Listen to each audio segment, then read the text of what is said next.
Acknowledge me.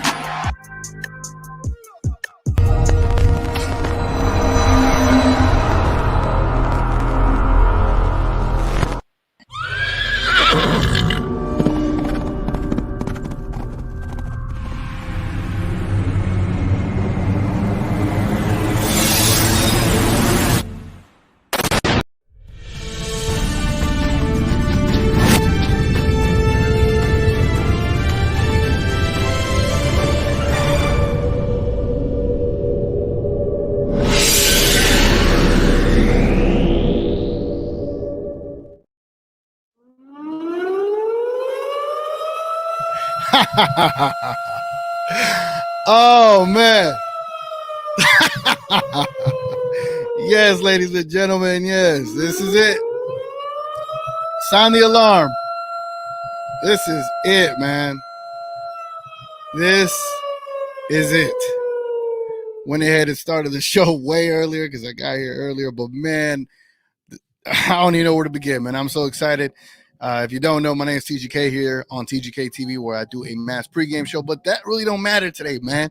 Today, all that matters is the trade deadline and everything that has happened so far. I've been losing my mind, dogs. Losing my mind. Check this out. This is the first trade that the Dallas Mavericks pulled off. The Dallas Mavericks are in the process of trying to acquire the needed draft compensation to further the Washington to complete the pending deal with Daniel Gafford for Rashawn Holmes, right? So that's about to happen. Then suddenly, hold on. Then suddenly, the Mavericks are trading their last available first-round pick to Charlotte to acquire P.J. Washington, but had managed to realize their objective of keeping Josh Green out of the trade. They ended up trading. If we could get this. Mark Stein, can you put the details in these trades, man? Where can I get a detail of this trade? Bro, it's been one of those days, man. It is. I thought this was going to be a dead on arrival trade deadline, and now here we are. I'm talking about players going all over the place. Here we go. Charlotte is trading P.J. Washington to Dallas for a package around Grant Williams, Seth Curry, and a first-round pick. Bro, like what? Like, what the hell's going on, man? So you mean to tell me that everything that I've been praying about, asking for, I've been asking for? Why does it? Yeah, my vest seems a little too big on this. Got to even it out. You know what I'm saying? All right, that works, bro. I've been saying that the Dallas Mavericks needed a backup center, right? We all been talking. Not, I wouldn't say all of us, but a good chunk of us has been eyeing Daniel Gafford, right? We're like, Daniel Gafford would be the guy. We got him for Rashawn Holmes, and what I just recently read was a draft pick from OKC. Let me see where this is at, because they said that they're going to acquire a pick from OKC to send to finalize this deal. Give me a second. I think Mark Stein had it. Here we go. So the Dallas is acquiring Oklahoma City's second least favorite first-round pick in the 2024 NBA draft this June to send to Washington, and the Rashawn Holmes for Daniel Gafford trade. And then Dallas is also adding P.J. Washington. Bro. All right, so this is what – first of all, can we get an air horn for Nico Harrison? Can we get a Don DeMarco for Nico Harrison? Don DeMarco. Damn, son, where'd you find this? Hey, yo. Bro, do we understand what is going on, man? Do we understand what's about to happen? I don't even know why I'm playing this chill music, man. We need to play this. Look, man, this is different. I hope you understand that this definitely puts Dallas Mavericks in a position to be competitive.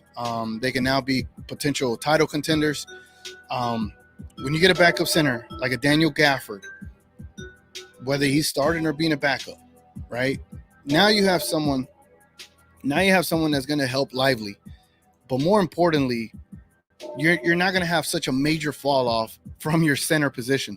This is beautiful, man. Beautiful, right? So you're going to have a center that there's no massive fall off, right? It addresses so many things. It's basically like It's either Lively, a Gafford 2.0 or Gaffer's a Lively 1.0, right? Like they're kind of the same skill set. One being more polished now that he's a veteran, considered as a veteran. Gafford's great, man. Imagine him and Luka and Kyrie on the same squad now with Lively. And Seth Curry, Grant Williams in the first for PJ Washington. You kept Josh Green. Look, I love Grant Williams as much as the next person did. Mavs fan for life, right? But he just wasn't fitting with us, man. Let's be completely honest. I know it's sad to see someone go, but it is refreshing, beyond refreshing, to see that a organization like the Dallas Mavericks are not hanging on to players beyond their expiry date. Grant Williams' time had unfortunately had to come to an end. He started great like the first 5 or 7 games, and it's been I only have the sound of it. It's been bad ever since, man. So, man, what a trade deadline. I think we're done. I don't know if the Mavericks end up doing any more deals, but let me jump into these comments, man. I know y'all are excited just as much as I am. It's crazy, bro. Richard Case in the bill says the Cuban says no trade. We have Super Dwight and Maxey miss a lot. Frank says, yo, yes, sir, Frank. You already know, man. Richard Case says, great move. The Cuban and Nico did good. I have to miss. So one of the grumpy glow yard likes it. That's good, Richard. I don't know if you've seen both the moves, right? Yeah, man. K Choice, TGK turns the F up. Go Mavs Nation. Look, bro. Tonight I got to go to a Indianapolis Pacers and Warriors game, which I'm excited about. But I could go there happy. I am like, you gave up Rashawn Holmes, Seth Curry, Grant Williams, and a first-round pick for PJ Washington and Daniel Gafford. Literally the two positions, plenty of people, including myself, that I have been asking for, and we got that. Whether I'm not even here to like try to toot my own horn. I just feel like that's what we needed. So salute to the team, man. Salute to Nico Harrison, Mark Cuban, everybody involved in these trades to be able to get that done. You know, like it's I don't know. Joe Harris got released, right? Jem says another 3-point specialist. Who could we get, right? Who could we get in that regard? Richard K says no more Kareem Abdul powwow. I know King was going crazy with that, right? Matt's probably sending them Hornets seconds for Gafford. Yeah, they no, the Wizards, right? I'm guessing you're talking about the Wizards. Lucas Skywalker says blew our load for PJ Washington. Come on, man. You got rid of Grant Williams and Seth Curry. You had to give something up. You probably gave up the seconds to get Gafford, a first-round pick for PJ Washington. And the role that he's going to be in here, like, it solidifies a role. Like, either you can now put Derrick Jones Jr. at the 3 and let Exum run the second team. All right? Because now you have a 4. Now you have a 4 you could trust in that role with a Kyrie and a Luka. Yeah, he's 6'7". He's not the tallest, but definitely a better upgrade over Grant Williams. I love the deal, man. I just think PJ Washington's a better weapon, man. Not only offensively, defensively. Him and Lively. Come on, man. Prob BDB says that they got to put up more points than the other team if they want to win. Yeah, that's how basketball go, you know. Reggie in the building says, TGK, don't sound so disappointed in Nico. We trust. Let's put it on a shirt. Hell yeah. Thank you, Nico. Facts. Thank you, Nico, man. That's crazy. Gotta make sure people ain't knocking on my door. Malcolm Williams says, I'm greedy for more. Send Tim out for second round picks. You probably have to keep Timmy at this point. All right. 6-man, someone that can shoot. Hopefully he can start making the shots more consistently. I think that's the biggest issue with Tim Hardaway Jr. But, man, this changes your team, bro. Like, that's what I said. I thought the Mavericks were just a backup center away and a forward away from getting things that needed to be done, man. And they did it. Yeah. Crazy. Seth Curry, Grant Williams, and a first round pick. Are y'all upset about the first round pick? Let me find out. Let me put a poll up in here. Let me put a poll. Hold on. Let me put the mic down. Because I don't got no mic stand. Are you upset by the first round pick? Y'all can just put yes, no. There's a poll down below. Y'all go and vote on that right quick, man. Look, man. Like, is this real, bro? Is this really the Mavericks, dog? Is this real, man? Is this real, bro? Gafford from Arkansas? I have no clue. I have no clue where he's from. Noah says, I'm so excited. If we go far this season, the MVP has to be Nico.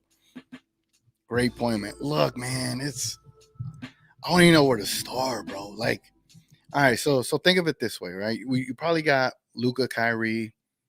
It might be Exum that starts, but I would prefer to put DJJ there now because you have PJ Washington.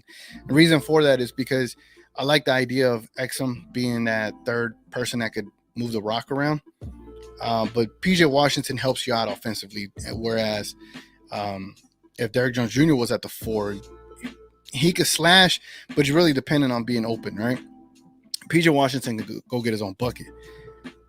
So that's where Exum could come off the bench, and I think it works a lot better. And the way Josh Green has been playing, Josh Green, Exum, and Tim Hardaway, they could come off the bench and flow perfectly with Gafford coming off the bench. Like, what, bro? What? That's crazy, man. Crazy. Frank says, I think I saw Mavs getting 2 seconds from Hornets in that deal. They'll probably reroute to Washington for Gafford because it's not confirmed yet. Yeah, I haven't read much. I just saw PJ Washington, the Mavericks, and Gafford of the Mavericks. I'm about to go read up some more right quick. Richard Case, PJ isn't what everyone wants him to be. He isn't Denny, but he is only 25, so hopefully he can be. That's what I'm saying. I think I think you're gonna, bro. Here's the man. I'm already losing my mind, bro. PJ Washington, right? Let me show you what this means. All right, PJ Washington. Let me show you something. I'm about to show you something. All right, peep this. Where is it at? Where is it at? I'm trying to pull up his Wikipedia.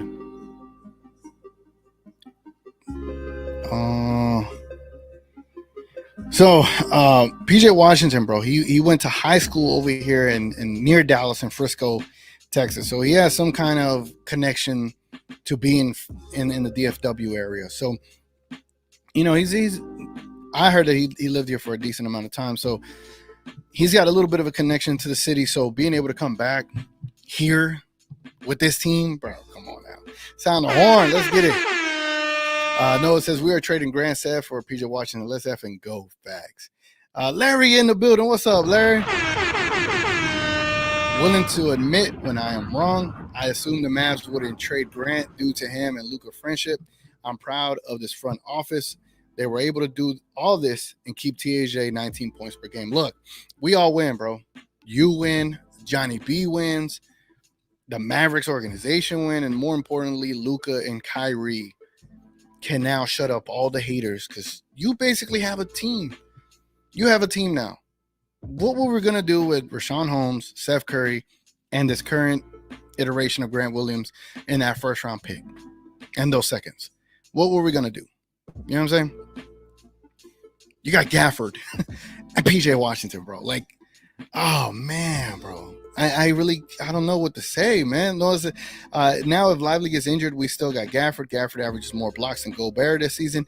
And now we have him on this team. He done great in Washington. Imagine what he could do with Luka. Imagine, bro. Imagine the easy lobs this man's going to get. He's a lob threat. He can protect the rim as well. And Derek Lively is going to be developing into that. Now, who starts, right? That's the next greatest question. I don't want to get there yet. Noah says, I'm so sad not one bit for Grant Williams. No feelings. I won't win. Facts. I wish he worked out. But great on the Dallas Mavericks for being able to recognize that it wasn't working. And they made a deal, bro. The Mavericks made a deal. They deserve credit for being able to do that because, you know, they love to fall in love with their players. Frank says, damn, I still want THJ going. I'm like, what did he say fuck me for? That's TAJ telling Frank. Noah says this is a major test for J Kidd. If he drops the ball with this roster, then he will go. I hope. Facts. Very important. This is very important. This is very much on Jason Kidd's hands now. Great point, Noah. I'm over here forgetting that we got Jason Kidd. We should have traded him too. Jose Ortiz, what's up, man? It says, yeah, Grant Williams was past his expiring date with the Mavericks. I agree with you, man. Thanks, man. I it's sad, right? Like I wanted him to work. I don't hate him. He just wasn't producing like we needed him to. He had more meaningful texts and scuffles than he did getting us wins. Let's be honest about it, man. Gafford's gonna help you. PJ Washington's going to help you. No, it says TAJ better be thanking Nico and the Lord for still be able to stay on this team. Hey, man, you already know how TAJ do, man. TAJ, once the trade deadline comes around, he plummets and start playing like ass so he doesn't get traded, bro. That's what he did. He tanked his own value to not get dealt. PJ Washington was too, but we still sent the first. But you got to see who we sent. We sent Seth Curry and Grant Williams. Y'all want to see how these trades look like on Fanspo? Check this out. Let's see how Nico did this deal. Let me get one more comment before we do that. Joe in the building. What's up, Joe?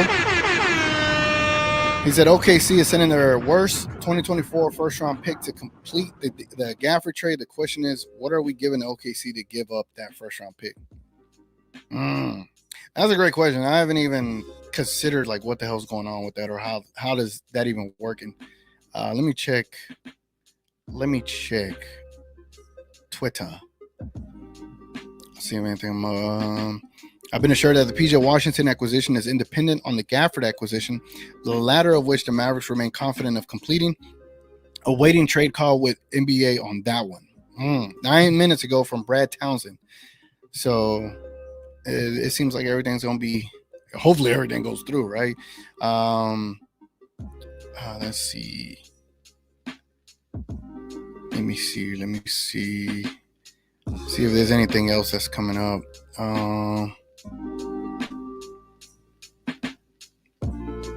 Nope. I haven't seen anything else come up. All right, so let me show y'all how this trade looks like right through Fanspo. So we're going to do, which one should we do first? The Rashawn Holmes one, right? Yeah, let's do Rashawn Holmes. So this is with the Wizards. Second team Mavericks. Where they at? So it's going to be Rashawn Holmes. Trade to the Wizards. And then Daniel Gafford. Man, that's crazy, bro. And Daniel Gafford still has years left on his deal. So the money matches, right? The money's on match. You try the trade without putting the picks in. The money matches. It's only a $355,000 difference. So that matches. Let's go and let's try the other one. So the other one is the Hornets. PJ Washington for Grant Williams and Seth Curry. And obviously that first round pick, 2027 first round pick. It's probably top 5 protected, maybe. I don't know. So you try that deal, and that works as well. So we added to the cap 400. So we only added to the cap. You know what's funny? We added to the cap what Kyrie Irving was to get paid if he played his games. But because Kyrie didn't meet his metric, he's not going to get that extra $1 million, right? So you basically added what you already weren't going to pay. so it's good. It's fine. I don't think that impacts the cap that much. Man, I could have not made a better deal.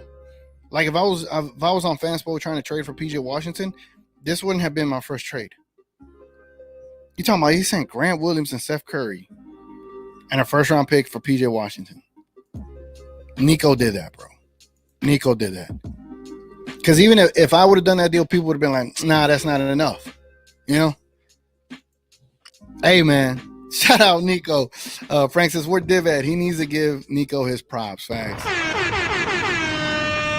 Where is Div? Let me scour the comments and see where Div is at. I don't see no Div. what I am gonna do is I'm gonna see if I'm gonna send a message to We Talk Mavs. See if they're available. You know what I'm saying? You never know. It is early in the day, so you never know. See if they got time to hop on the stream, as they say. Noah says Luka got so many lob threats now. I just hope J Kidd will use him correctly and not put Maxey in front of Gafford. And do you think we will see Lively and Gafford on the court at the same time? That's a great question. I don't know if you will because like both of them.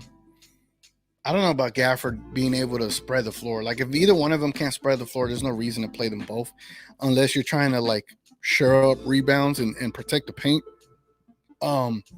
So no, I don't think you'll see them at the same time. I'm pretty sure you might once in a blue moon, but I doubt you see them on the court at the same time. That would be cool though. Like the Twin Towers that San Antonio used to have. Kind of have it here. That would be dope, but that's not the way basketball is played these days. Noah says PJ Washington helps our perimeter defense as well. He has a long wingspan. Exactly, bro. Whereas Grant Williams was 6'6" with a small wingspan, man. A small wingspan. So I just don't know what happened to Grant Williams. I don't know why his performance plummeted so much. But hey, here we are, man. Here we are. And let me say this. I'm not saying PJ Washington is going to correct everything, right? He has his days where he plays bad. Last night he played pretty bad efficiently from the field. But it definitely is an upgrade. I know that for sure. It's an upgrade for sure. He has more to his game than Grant Williams does. And I could be wrong, but you already know when we see these sparks of what PJ Washington's able to give us and the way Gafford and Lively are going to be able to protect the paint, we're going to forget about Grant Williams or Rashawn Holmes or Seth Curry in that first round pick because PJ Washington is pretty young. Gafford is young on a good deal. Like, this is crazy, man. Like, how many PJ Washington has 3 years left on his deal. Daniel Gafford has 3 years left on his deal. Like this is almost perfect, bro. Almost perfect. Richard K says, everyone calm down, be happy. Even if PJ don't work, Gafford loan was worth that. And next year, Timmy and Maxey and 2 firsts gets a great wing. So be cool. Good point, Richard. Good point. That's a real good point. Noah says, we are not small now. Luka is already leading and rebounding. Now we got Luka and Lively and Gafford. Oh my God. Hey, bro. Look, man, it's going to be exciting. And there was a report that the Mavs were trying to get Kuzma, but the Wizards wouldn't budge. Nico tried. I thought the Wizards came out and said that they weren't going to trade Kuzma after all. Chico says, Nico. Yes, sir. Yes, sir. Noah says, this is the best roster that Luka has ever had. And that's sad. We only added Gafford and PJ Washington, and this is the best team we have ever had. Great point, Noah. Bro, do y'all understand how wide open? Well, the West ain't wide open. There's good teams up there. You got OKC, who did they acquire today? I think they acquired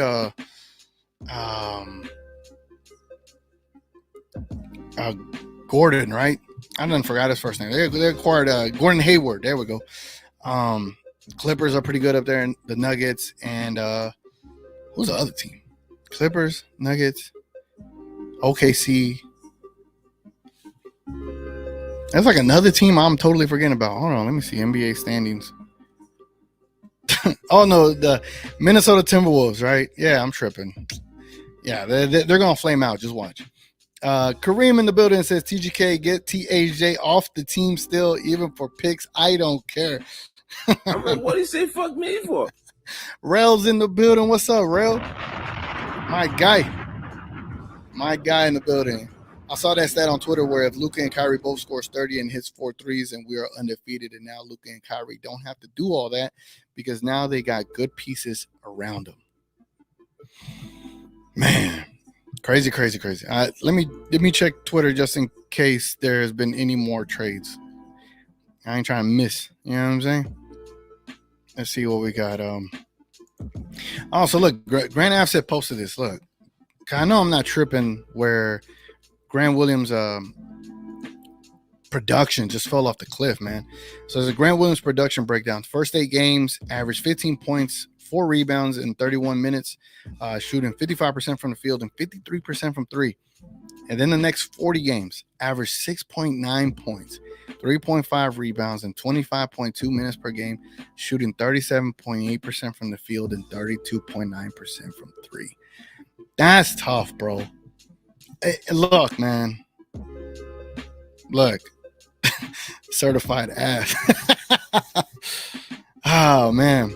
That's tough, man. I know he was a pretty good dude, but kudos to the Mavericks for being able to see that and make a change. These are the things that we have been complaining about when it comes to the Dallas Mavericks, and they've been able to make that change, and they sure as hell did it. They made a pivot, and they made a great pivot with what they had, and I can't be mad at them, man. I cannot be mad at them at all. Shams just reported that Memphis is sending David Roddy to the Suns for a pick swap as part of their 3-way trade with Phoenix and Brooklyn. Sources tell The Athletic. Wow. The Suns pick up Neal and Roddy? Ain't no way the Suns pick up Neal and Roddy. All right, man. Look, the West finna be a test, man. All right, we got a special guest in the building, ladies and gentlemen. We got King in the building. What's up, King? What's up, man? Not much, man. I thought I'd jump on your part real quick. Saw the invite. Appreciate it, man. Just wanted to show love to Nico real quick. Go ahead. Go off, man. No, I ain't gonna go off. I'm gonna save it. You know, I've been telling folks that Nico, you know, a GM, he does his job, his shoe salesman, pass. Hey, King, hold on. King, let me switch mics before all the echoing commences. I'm sorry. No, you good. I done forgot. Headphones. Mic check. All right, cool. All right, go ahead. My fault. Can you hear me? Am I good? Yeah, you good. Okay. I just wanted to say that the shoe salesman part, it actually benefits us. I tried to tell folks, but some folks kept trying to tell us that, Nico wasn't going to do anything. I kept telling them track record. Every year we had a trade happening. Nico was just waiting to the last moment to make sure the price was right. Heard he was looking at Kuz, but the Wizards didn't want to, let Kuz go. It's okay, I understand. He ended up getting Gafford. Ended up getting his PJ Washington. I heard we got some seconds or a first from OKC as well. It's just he just does things. You feel me? But we need Jason Kidd now, man. It's up to the ultimate X factor now, TGK, because the Mavericks are deep now. The Mavericks are ridiculously deep right now. I just put out a post.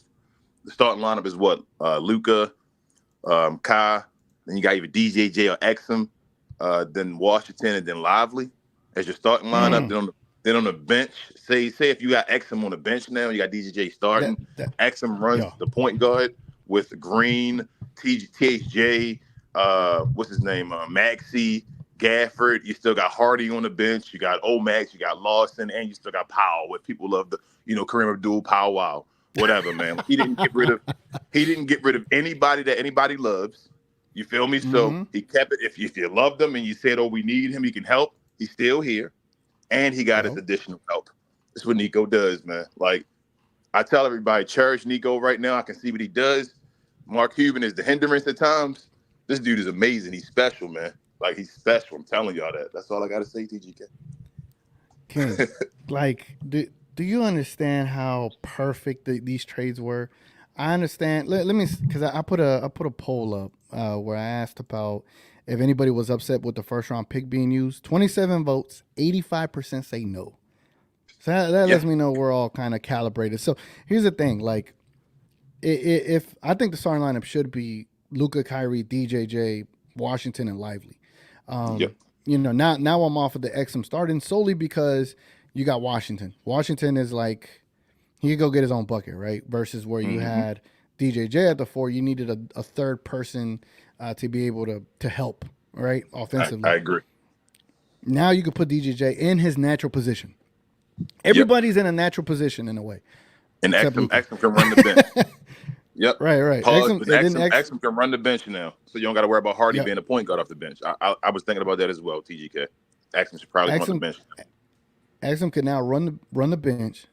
Josh Green can also come in and be the 3. THJ could be the 2. Gafford, your backup big. And then you could throw Maxey out there. Great, cool. But it's not going to be a 5-for-5 switch out anyway, right? They're going to stagger Kyrie and Luka and whatever the case may be.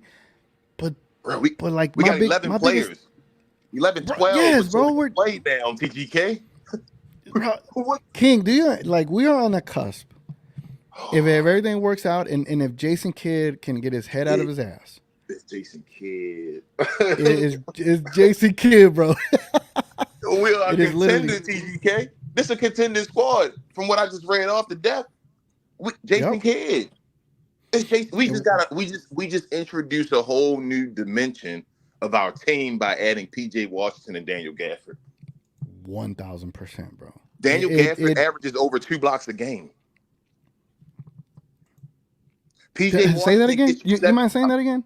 I say Daniel Gafford, our backup center, averages over 2 blocks a game, getting you 11 and 8.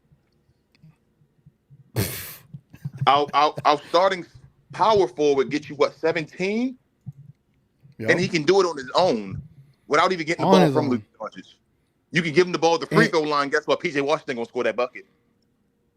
And you know the other like underrated aspect of this team that we have now is you're gonna have these players that have not played for a winning organization in their careers at all.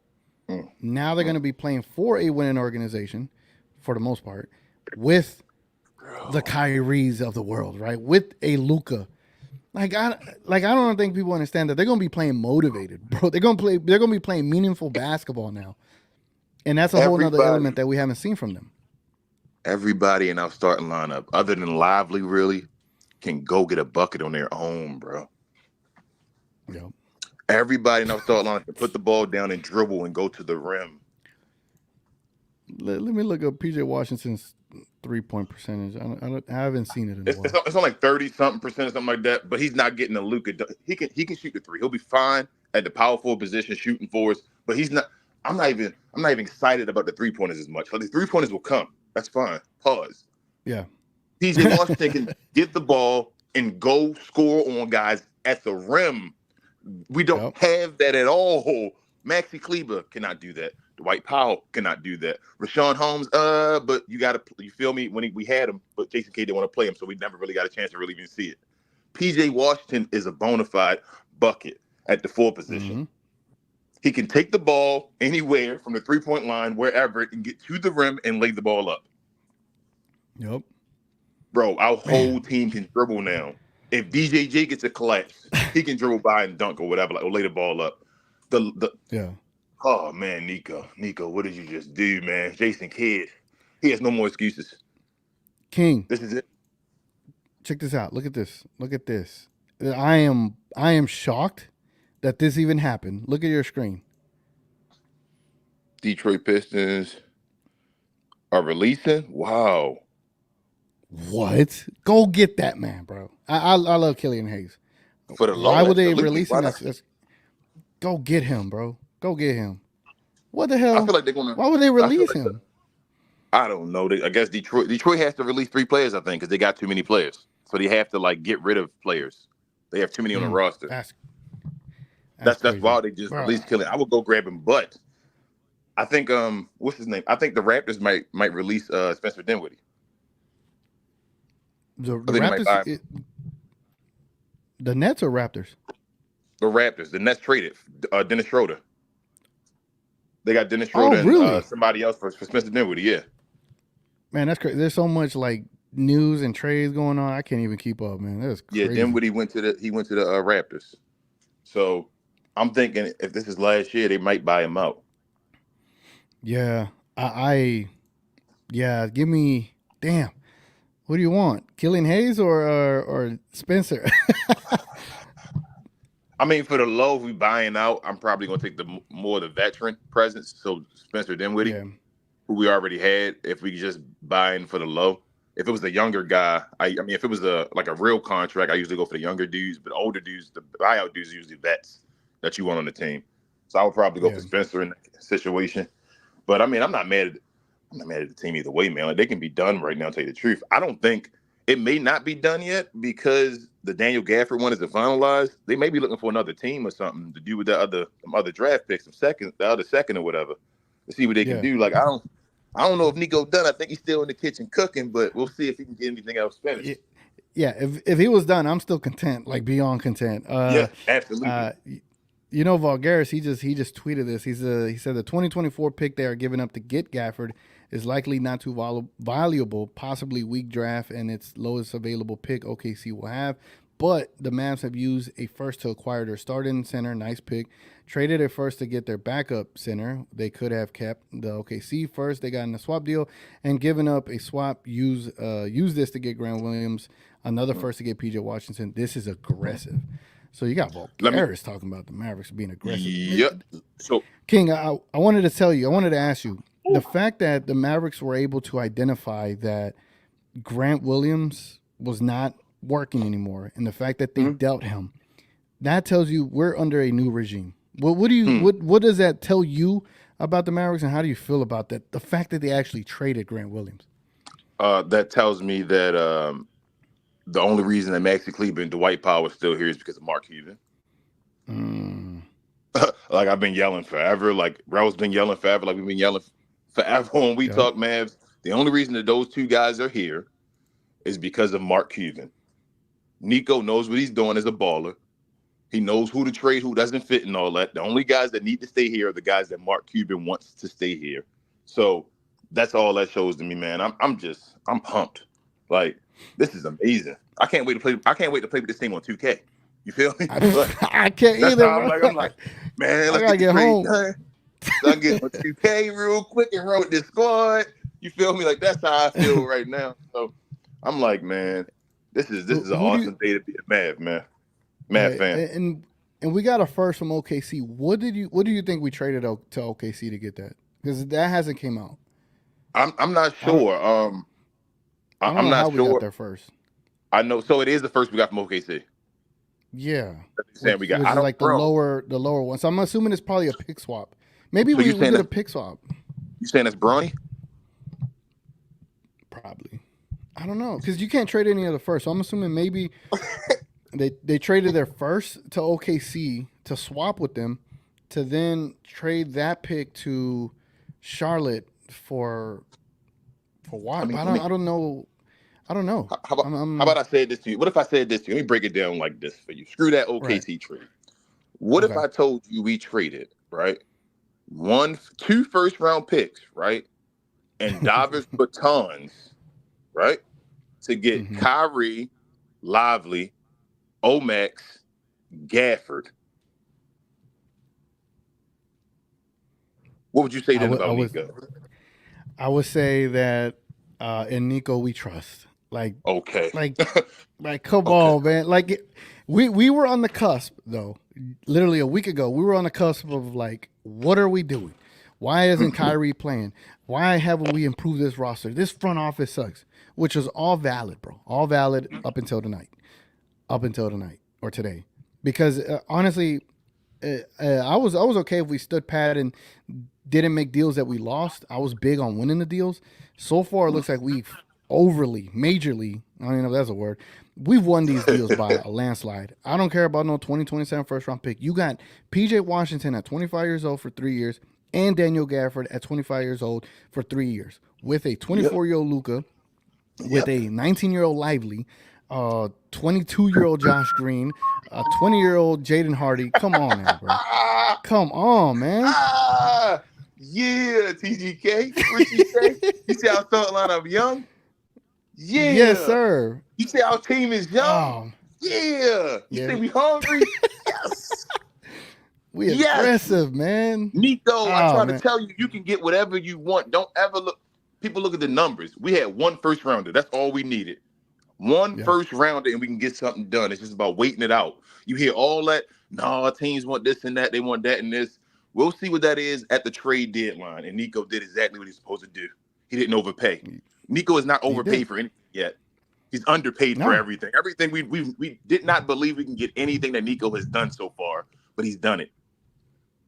Yeah, like the the Seth Curry and Grant Williams and a first, you had to send that first to get that deal done. Especially if you're sending Seth that has 2 years left or another year left, and then you got Grant Williams who has a brand new deal. You had to send a first to get that deal done, and I think you still won that deal at the end of the day because you improved your team like mightily. Now Seth Curry's minutes will not take away from Jaden Hardy, even though THJ will still take away. But the thing is, I did love what I saw from Jason Kidd the other day. Instead of continuing to play THJ, who was playing like ass at the time, he took him out. So I hope he sticks with that. So if THJ is off, do not play him. Let Jaden Hardy go out there. You don't need. I did like that. I love that from Kidd. So I think there is flexibility there. So where if THJ is not on, take him off the court.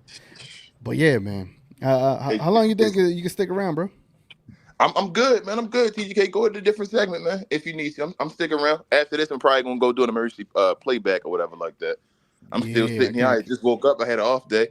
I was sitting here in my pajamas. I had a late day, so I'm good. Yeah, let's go. Yeah, man. It is, man. What a trade deadline, man. What a trade. I'm just trying to see if there's any other trades. Pat Beverly's going to Milwaukee. That's a good pickup for them. Yeah. Yep. Phoenix got O'Neal and Roddy. That's a good pickup as well for them. I mean, that's fine, but I mean, I'm not worried about the Phoenix Suns. You feel me? Oh, yeah. Let's go. Their team not better than ours. That's how I feel right now. It's up to Jason Kidd, man. Let's go. Right. Jason Kidd's the biggest X factor, man. That's crazy. Let's go, bro. We got one of the best starting lineups in the NBA. Real talk. Hey, that's how I feel right now. They don't want to talk about it. Brian Windhorst was talking all that negative stuff. What are you going to say whenever you got to talk about the Mavericks in the Western Conference Finals going to the NBA Finals potentially? I'm just saying. There's no team. King, there's no team that wants. Yes, 1,000%. Oh gosh. I'm sorry. I'm so excited, man. I'm excited, like running around. Luka can still get MVP. We can still go to the 4th seed. We just gotta play. Yeah, we just got to get Exum back and Lively back. But now we got Gafford and Washington. You don't even need to rush them back. Nope. That's the other thing. You don't have to rush them back. Now it feels it's actually a good thing that they were letting guys sit to get healthy if they knew they were going to make these moves. Because you're going to get guys healthy to play with these dudes to the final run. Bro, I'm so excited right now, man. Like, this changed everything on the season right now. Like, this one, it's like, damn, we had to go through this little bit of hell to get to the trade deadline to get this. I'm fine with it, man. Let's rock now. Like, we got the team, man. We kept saying, everybody kept saying they didn't have the pieces. Mavs don't have enough assets and all that. I'm like, that's bull. That's bull. Mm-hmm. We do got assets. We just got to get rid of them. Get rid of the pieces. Get something else. The second round picks were valuable, man. They were valuable. It was getting people dealt, and we got one of them. That's crazy, man. Noah says, I don't think Gafford will play tonight or PJ Washington. They probably got to settle in first. Do you think they will play the next game? Today's Thursday? I don't know when the next game is. I think it was Monday. I think they got a weekend off. Let me see. Is the next game in Dallas? Yeah, the next game in Dallas. Then they'll probably play in Dallas. I got them playing in Dallas, like what says. Same thing when Lively returns, I think, in Dallas. Yeah, so Saturday is Oklahoma and Dallas. So, that's gonna be a good one.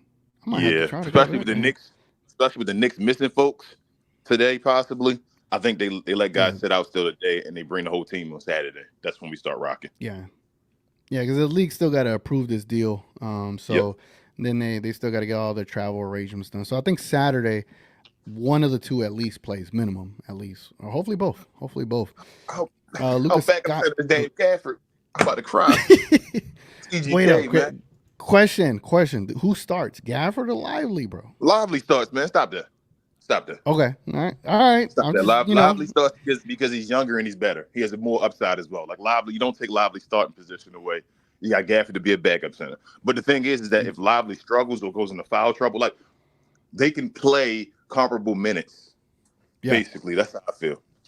Yeah, I could see them playing I could see them both playing 24 plus minutes. Then I could see them probably even staggering each other sometimes, right? I can see them both on the court at the same time every now and then, like in a rare blue moon. But that's for like just rebounding purposes or protecting the paint purposes. But yeah, we moved. I mean, moved to White. You're gonna have to play one 30 minutes and then the other one like 18 20, minutes. 20, yeah, 20. I think the Dwight Powell becomes Theo Pinson now. Hopefully, and that's no disrespect to all that stuff. It's just that's a good thing. That's what he should be right now. If he's not gonna be a coach, he should be Theo Pinson as far as on the sideline cheering and all. And now Dwight Powell doesn't have to take hits to the face anymore. Now he can really heal his eyes, man. He can have the goggles on the sideline, get ready for the suit with the glasses. You feel me? It's like it's a rehearsal. Dwight, Kareem Abdul, we can retire his jersey now. He finally did it. He played enough. Salute to Malcolm, man. He sent a super chat. It looks like we didn't trade our first round pick. The first round pick came from OKC in the third team trade. Really? Salute. Thank you for the super chat, bro. It means a lot as always. Especially right now. Like it's just I wouldn't have seen that. So there's a 3-team trade, I guess. That's what I was saying. I think somehow, some way he got picks or a pick. I thought it was second rounds, but a pick from OKC again. So OKC gave us a pick to trade away to get PJ Washington and all that. Oh, is this with the Thunder finalizing the trade to send Trey Mann and Bertans to the Hornets for Gordon Hayward? I'm guessing we're in that deal. Huh. It's TGK, man. Nico, man. I'm telling y'all, Nico is a gift. Man, I can't wait to see the full details come out. Hey, I got another great tweet to show you. Look at this. Look at this. Again, Malcolm, appreciate the super chat, man. Thank you once again. But look at this, King. Check this out. The probable path for the Lakers is standing pat at the trade deadline with potential to acquire another star player in the offseason when armed with 3 first-round picks. Bro, it sounds like the Mavericks, right? That's the thing. Shout out to Empire Jeff. He says the same thing. Like, we sound alike. They're now sitting with LeBron getting older and older and standing pat for years. I mean, like saying, like, you can't do that. Man, that's foolish. Yo, and that's tough because LeBron could leave him next year. You know, he could definitely leave him next year. But Lucas Skywalker says, "Oh, go ahead." I'm sorry. I was gonna say Rich Paul just said that he's not asking for a trade or anything like that. He came out with a statement. Oh yeah, that's true. Saying the same thing with Miles Bridges. Apparently, he has a trade veto, which I just learned about today. If you sign an extension, you get the veto trades. That's pretty cool. Yeah, he wants his bird rights with Charlotte so they can sign him to a bigger deal. Hopefully. Yeah, that's if he stays in the league. Lucas Skywalker says, "Bro, I wanted Dorian and DSJ back from the Nets. PJ is an upgrade for this version of Grant." I wouldn't mind Dorian and DSJ, but again, you're just going back to old Mavericks. If you could, I think PJ is just the more enticing player to get here. It's going to be someone that is younger, now probably has some hunger. You know, he's going to play meaningful games. Maybe Brittany Renner stop by so I could talk to her. And then, you know, like, you just never know, bro. Like, it's a great time. Noah says the key part of Daniel Gafford and PJ Washington ain't injury prone. Ooh, good point, Noah. Good point. Bro, like, King, these are the 2 players we've been talking about. Yep. This entire time, right? So, I mean, Denny, Kuz, and these other players. But I just didn't envision, like, because the rumblings of Gafford were, like, very minimal. And the fact that we're about to get him. And then PJ Washington, like, bro, these were the 2 items we wanted, bro. TGK, Nico tried. I think Nico watches the shows, man. But Nico tried to get everybody we talked about. Like, he tried to get Kuz. He didn't fail. Kuz is still Washington. He didn't give him to anybody. You feel what I'm saying? Like, so the guys that we tried to get, it's not like somebody else outbid us for him. The team didn't give him away, the other guys. And he got 2 of the guys we had on our list of probably the 5 guys we were talking about. Come on, Nico, man. I can't, and got his picks and all of that kind of stuff with it. Come on, man. Like, what more does Nico have to do? Hey, man. I thought, you know, when they said LA had a A+ offseason, I was like, damn, but the Mavericks got a D- or something like that. Cool, I guess. But when you pull I think honestly, Nico should be considered for GM of the year. He should. This is GM and of the year worthy right now, bro. he also, it depends on how the Mavericks finish. He still could get it, but it also shows that Nico, like you said earlier, can attend for his mistakes that he makes. So, like you said, Seth Curry shouldn't have signed Seth Curry. Grant Williams, we thought Grant Williams would be better, but we probably shouldn't have signed him. You feel me? What did he do? Yeah. As soon as they looked like they couldn't fit, got rid of their asses. So, yes. That's the most refreshing part of this, bro. Yep. Is that you got a front office in Nico that is going to be aggressive. You can't ask for more right now, man. Pascal says, I said no on the pick, but there should be a depends option. If he is a bust, then obviously that hurts. But what we just learned, I know you sent this a while ago, Pascal, but what we learned is apparently that's it's not even our first round pick. Frank says that first is going to Charlotte is top 2 protected. Gotcha. Gina Kim says, hey, TGK, what did I say? In Nico we trust. Yes, ma'am. Noah says, with Gafford and PJ Washington, I wouldn't mind getting Dodo, but we ain't probably. I miss Dodo, but if we can't, then it's fine. If you didn't trade your first round pick, right? Let me just spitball here. Would you? Nah, I ain't, let me stop. No, not for Dodo. No. Look, if you still kept your first round pick with these trades, do you still try to improve this team with that first? Yes. So I told you, I think the Gafford deal is not finalized yet because they're still looking. Yeah. That's my whole thing. So, I think the second, like, we can still use this. We still got 1 second, right? Or it's first and a second now, right? Yeah. I don't know what draft compensation we sent for Gafford, but if what I'm hearing correct, go ahead. It's probably not finalized. That's probably why. So yeah. So we haven't traded any draft compensation yet, basically. Yeah, I wonder what else they're going to do. So if the first comes from OKC and Gafford is still wait and see, we technically still got the first and 2 seconds until we find out what we traded for Gafford, right? Yeah. So I mean, if everything we're hearing is right, then yeah, that's what it's going to be. Then I wouldn't be surprised if still looking for somebody else. TGK, it ain't over. Why be done when you don't have to? Right. We ain't Just done go yet. and keep looking. Pascal says, I like what people are saying about THJ. He could be used later to get some picks back if we need it. Some other players, too. I think we are set nice for the future. I still think they should I still think they should see what they get for THJ. You just never know. Gina Kim says, it's hilarious how we did a hometown swap. Basically. Yeah. Noah says, thank you, Michael Jordan, for being the worst GM in NBA history for getting Grant on and Steph Curry. Is he still the GM of the Hornets? I'm not sure. I'm not sure. I know he sold it, but I'm not sure if he's still the GM. I'm not sure. Richard K says, try to get any on. Let me send it to him. Let me see if he available. Pause. Bro. Yeah, pause. I'm not even staying up on my pause game right now. Everything is pausable because it's plausible. All right. Richard Case. King up in here pausing me. Jenny Kim says, it sucks how we keep trading Seth. I thought of him and hoped he would be traded, and he was. THJ's next.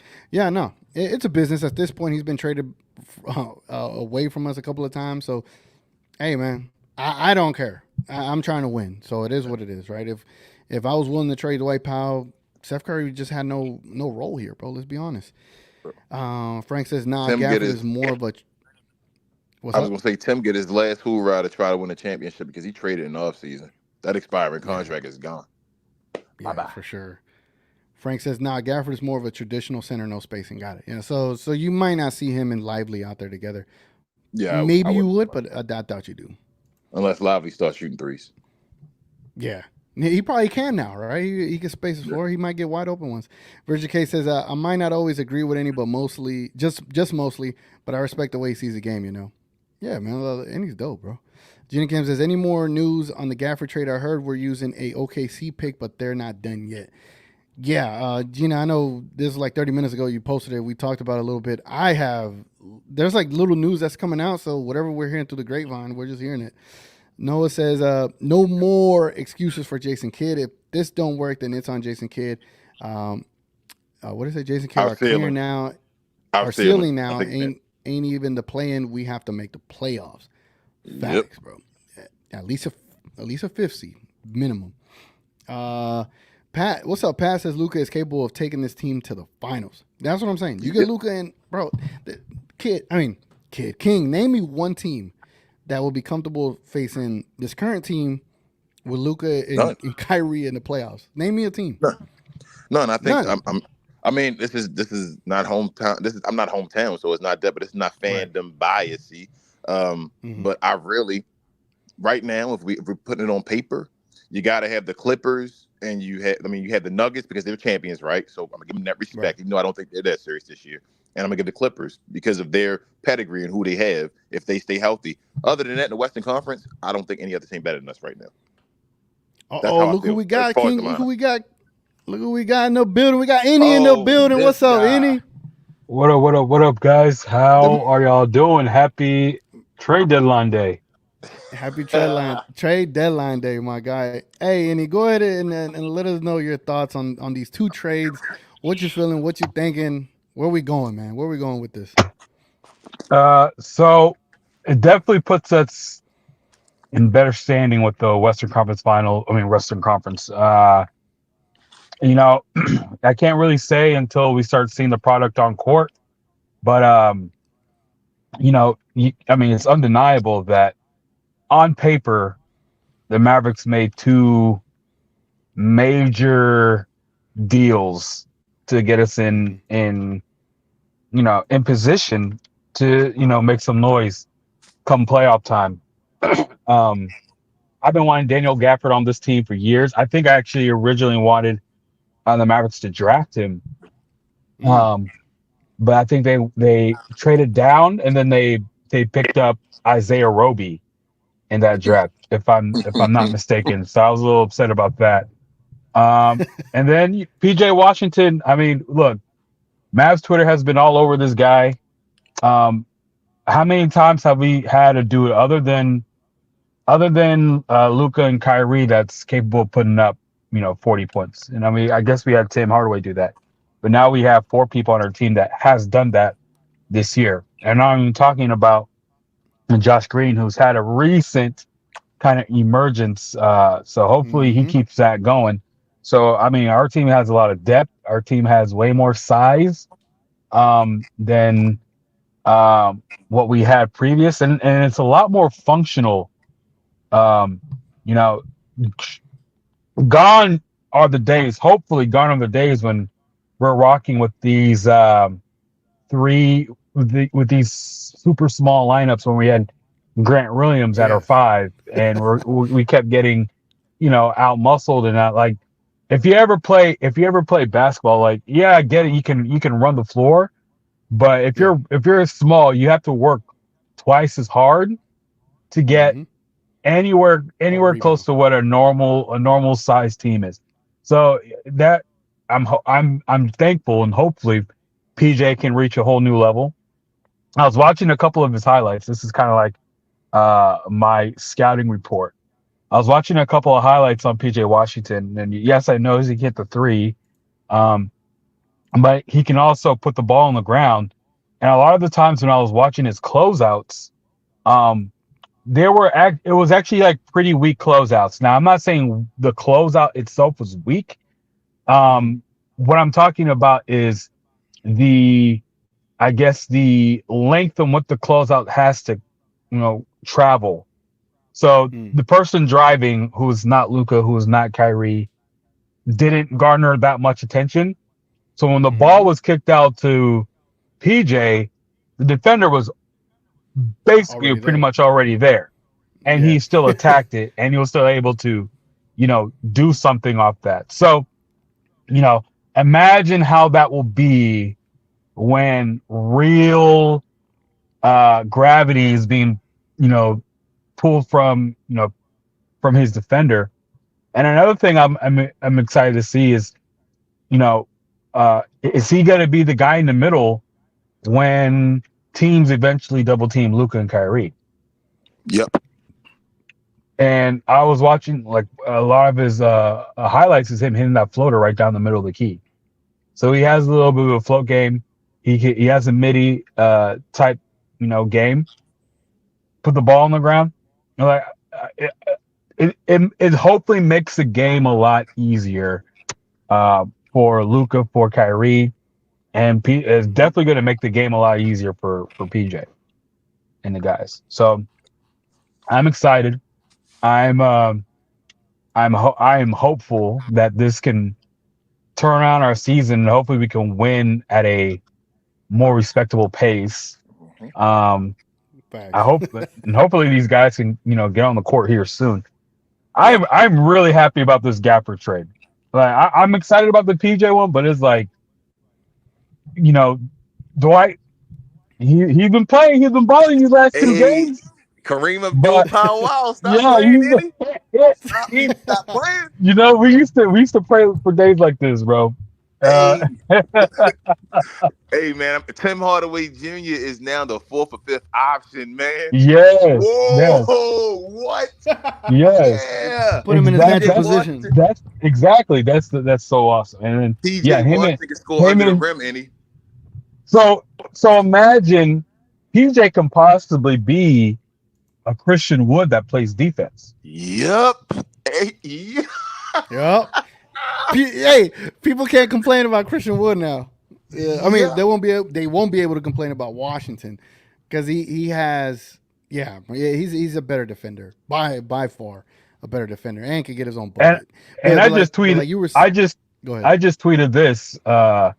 So I have a hot take. I saw that. Yeah, I wouldn't mind using a first to get Kuz next year in the offseason. And that price is probably gonna go down. Put him at the 3. I mean, if we're gonna use Hell it, yeah. we can get him next year. I mean, use Timmy expiring contract and get him. Yep.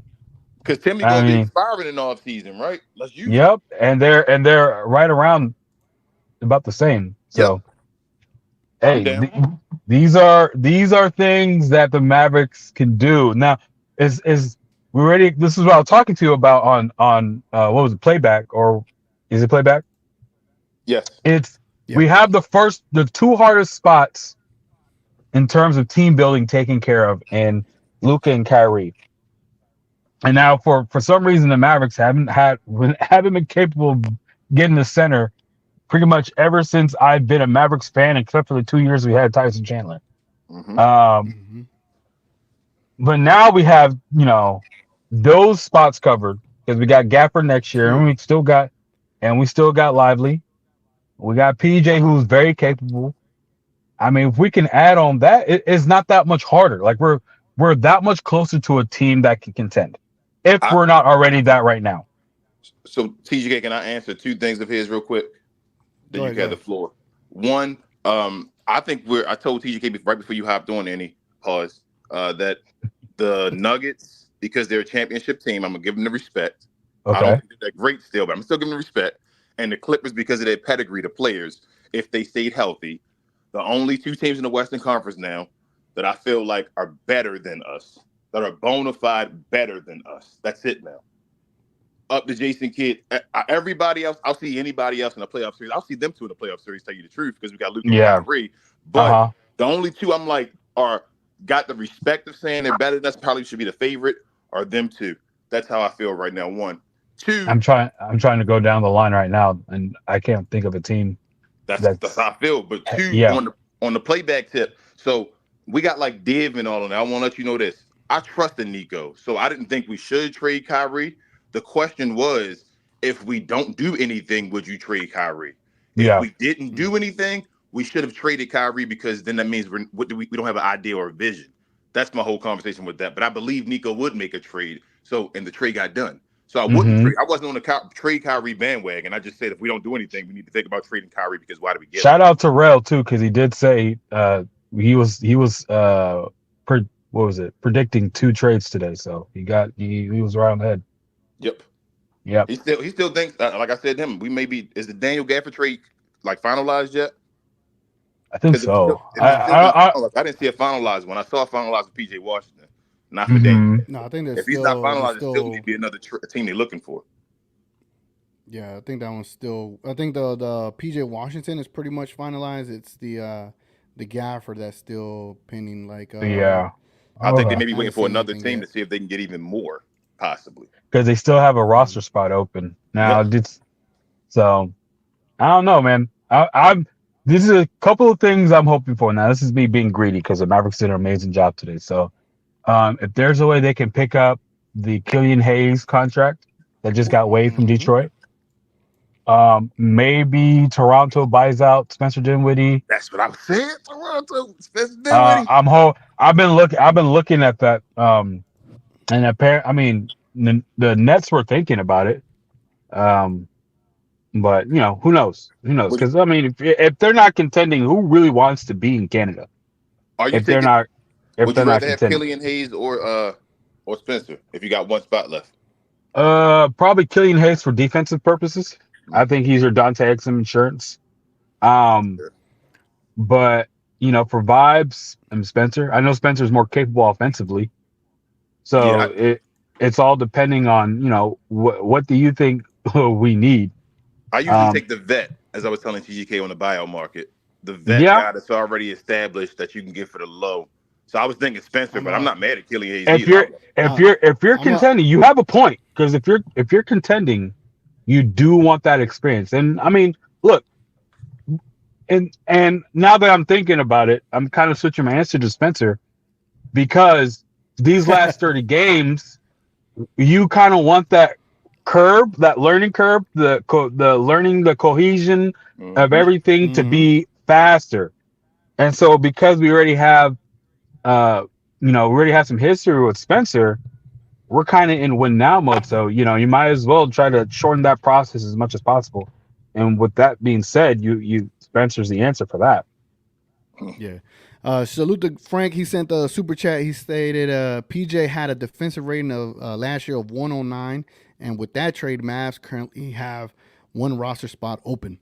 So a defensive rating of 109 is in this NBA. It's pretty good. It's pretty good. I think Luka's last year was probably a little worse than that. But again, with PJ Washington, he helps your small ball 5 lineup because he has a better wingspan than Grant Williams did. But now that you have two centers, you don't have to play small ball 5. Unless it's a situational, unless both your centers are in foul trouble, you don't have to play small ball 5. So PJ Washington, this is what I told King Innie, that all the Mavericks now, the starting 5, if it's Luka, Kai, DJJ, Washington, and Lively, everyone is in their natural position now. Now this team has players that could play in their natural position. And even in the second unit too. Even in the second unit. 1,000%. Just wanted to say, for everyone that's watching, make sure y'all drop a like on the video. It goes a long way. I currently have a poll up there that says which trade was best, and trying to see what people think of which trade was the best. After 10 votes so far, people are saying 90% Gafford. And I ain't gonna lie, I've been asking for a backup big, and to me, I think Gafford is the better trade. But that Washington is just like icing on the cake, man. It helps that getting that backup big even more when you added it with Washington. So y'all get y'all votes in. I'm gonna put another vote, poll up there with the. I think Washington's a whole nother cake. Yeah, I'm gonna say the same thing, Andy. I think we needed a backup guy to make up when Lively can't play when he's hurt, or just another guy to be there. I think PJ Washington, we're gonna love PJ Washington when we get here. I think he's gonna have more fans than Gafford because of what he can do. PJ Washington is going to get you over 15 a game. Gonna have games we out there winning the games for you and all that kind of stuff. Gafford is going to be a guy that helps your team defense, finish plays, rolls, and stuff like that. But I think PJ might be the third best player on our team. That's the type of PJ Washington I'm saying. Let me follow up on that. I agree with that. I think Washington will have more moments per se, but I think the big impact Gafford has is that it keeps Dwight Powell on the bench. You know what I'm saying? And I think those are going to impact the team so much more in terms of winning, bro. You don't have a fall off after Derek Lively. You don't have a fall off after so Derek it's just going to help us in both ways, I think, TGK. So they both help us in different ways. For sure. It should make us a better offense and defensive team. Yeah, and that's why I do agree. I think that's why I did. That's why I didn't want to say flip it from what you said. I do believe they're going to help in two different ways. I think Gafford is a cake in his own pause, and then PJ Washington is also a cake as well. Pause. Hold on, just like you said. Cake. What you saying? So it looks like Div is in the building. Div, Div, what you got to say about Nico, man? Let us know your thoughts about Nico. You know what I'm saying? I definitely want to hear what Div got to say, man. Yeah, Div has been a Nico. I wouldn't say hater, but Doubter. yeah, like a little bit of a doubter, some pessimism in there. Let me get some comments, some sound off right quick, guys. Let me see. If I miss your comments, my fault, man. It's been going crazy. Kareem says they saying Mavs with the L of the year. What the hell the Mavs doing? Mavs L horrible trade for Mavs. People are so clueless. Laugh my ass off. Yeah, that's the media, national media pundits, man. They're probably upset that Kyrie and Luka are about to do something This special. is it's the weirdest agenda I've ever seen in terms of the national media and the direction of the Mavericks. That Kyrie alley oop the other night didn't even hit top 10 on ESPN. Why? Yeah, I have no idea. Worthy. I don't know where it's coming from. Go. I really don't. Like, what do they have? Like, what do they have against Luka? What do they have against? I mean, other than Kyrie, This is greatness, man. They don't believe in the greatness until it's here. Yep. I mean, yeah, I get it. Steve M says, King TGK, do you think Dinwiddie gets bought out and returns the Mavs? I know we talked about it a little bit. What's his name? Killian got bought out. He's interesting. Yeah. If Dinwiddie does get released. bought out, wait, my fault. If both of them are available, that makes it very, very interesting. Oh, damn, another super chat from Frank. Man, appreciate it. He says, apparently, OKC is sending a first to Washington via Dallas. This deal, it ain't done yet. Yeah. I'm sorry, yo. I'm excited. Like, do we anticipate that we might get another player in this deal? Yes. Like, what's you got a roster spot open, don't you? Yeah, you traded almost 3 players away to get 2, so there's one open. That's interesting. Kevin O'Connor. I saw Kevin O'Connor sent a tweet out too saying he loved the trade. Damn, when you got Kevin O'Connor saying he loves the trade, it makes me worried. No, I'm playing. Yeah, I was gonna say he did say Killian Hayes was gonna be a steal of that draft. Man, he did. I mean, you gotta take the good with the bad. You get something right, you get something. Yeah, right. you there. Everyone's gonna have. If you do this long enough, you're gonna have some swing. You're gonna have some misses. You're gonna have some big ones. Gina Kim says, I agree. Lively as a starter. Gafford is great, but Lively has been great starting and is still developing. Only time I see him starting over Lively is when he's in foul trouble or is injured. Yeah, I agree. Let me see. Let's get some more comments off right quick. Honestly, Gafford right now is probably the better shot blocker because Lively's still trying to figure that out. But Lively has way more presence. You can't change the fact, and you can't coach the fact that Lively has 3 inches on Gafford, and then with that 7'7" wingspan, like he makes a difference in terms of shot altering, and his upside is more promising. Yeah, which one can argue shot altering can be as valuable, if not more valuable, than shot blocking. Yeah, because blocking, sometimes you send that shit to the stands, and that it comes right back. The possession goes right back to the team. And plus, blocking doesn't really necessarily mean you're a great defender, i.e., Christian Wood. Hey, what's with the shots at Christian Wood? Says, I'm not. Trade for Christian Wood. I don't even care for. Knight says Nico is forever goated. I don't want to hear no disrespect or trash talk towards this man, or I'm slapping the F out of whoever says something negative. Then Div follows up, King, let's go. Nico is the man. I'm at work, can't say nothing. I love it. Best GM. Let's see. He said doubter no more. second best GM. Presti's cooking, bro. Presti's cooking the league. Yeah. Presti not cooking. I'm not giving Presti that. Let's see who get the chip first. That's how I feel. Yeah,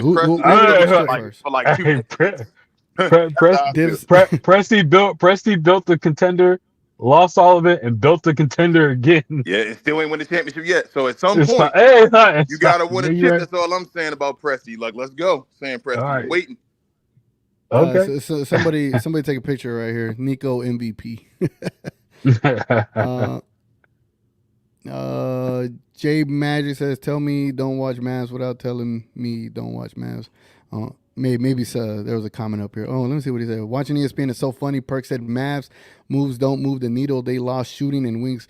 Ain't J Magic, please tell me that's a lie. Ain't no way he said that. Ain't no way he said that. National media's cooked, dude. They're cooked. They're That's what he said. ESPN. Tell me they ESPN. don't watch the Mavs without telling me. Really. Yeah, ESPN. Those guys are stretched too thin. Ain't no way you can say because he lost Grant Williams and Seth Curry. Seth Curry doesn't play. Grant Williams is in a slump. Now Massive if slump. you a massive slump. I think he's shooting like 32 or something like that. Yeah. Man, Perk is going off of friends. Perk is going off of guys he Yeah. knew when he was in the league still and that type of stuff. That's how I feel like Perk don't watch the Maverick games, well, he would not be celebrating Grant and Seth Curry. There's no way. Yeah. There's not. K-Choice said he said- they Useless. And Grant Williams. K-Choice said he said it. He said, "Oh, we lost shooting with Curry." Like, bro, we don't even play Curry. have Man. shooting. we don't Curry. even Curry play had his worst Curry. shooting year ever. We still got Hardy. We Right. still got Right. every, We still got we TNG. have Hardy everybody- right now is a better shooter than Curry. We That's- have everybody that fans love on the Mavericks still. Nico Yeah. didn't get rid of anybody. If you love him and think for some reason he's okay, Nico kept him. So that's everybody that's a Powwow fan, a Tim Hardaway Jr. fan, a Hardy fan, a Josh Green fan. They're all Omac still here. Yeah. still here. They're all Yeah. still here. All your favorites are still here, and he still improved the team. Tell me how Nico Yeah. did. Tell me. Jay Magic said we lost Grant and Curry, we lost shooting and wing depth. Not lying. That's crazy.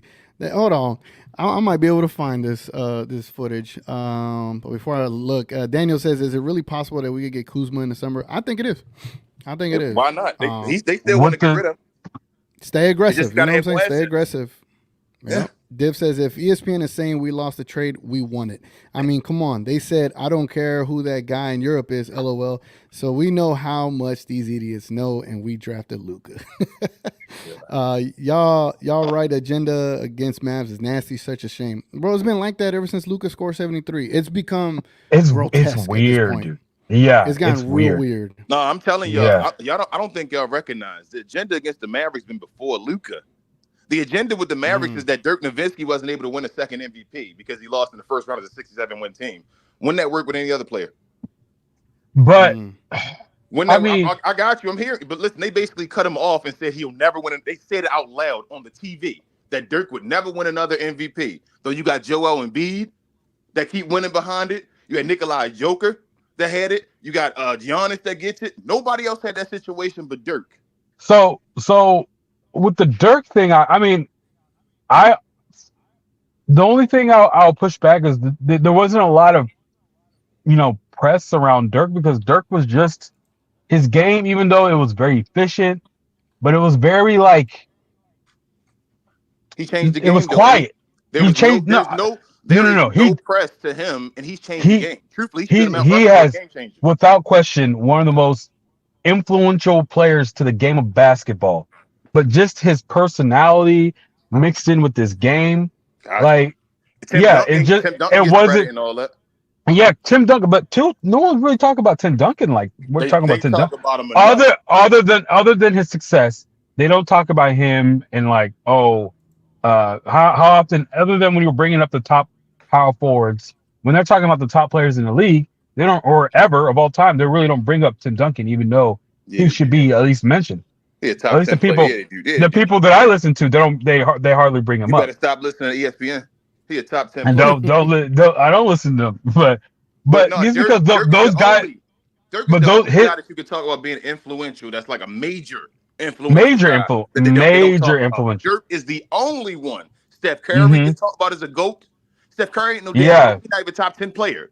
Michael Jordan, Allen Iverson even gets talked about. The only one that don't get talked about is Dirk Nowitzki. They would even say the entire game. People will even bring up Kobe, and much respect to Kobe, but Kobe didn't change it.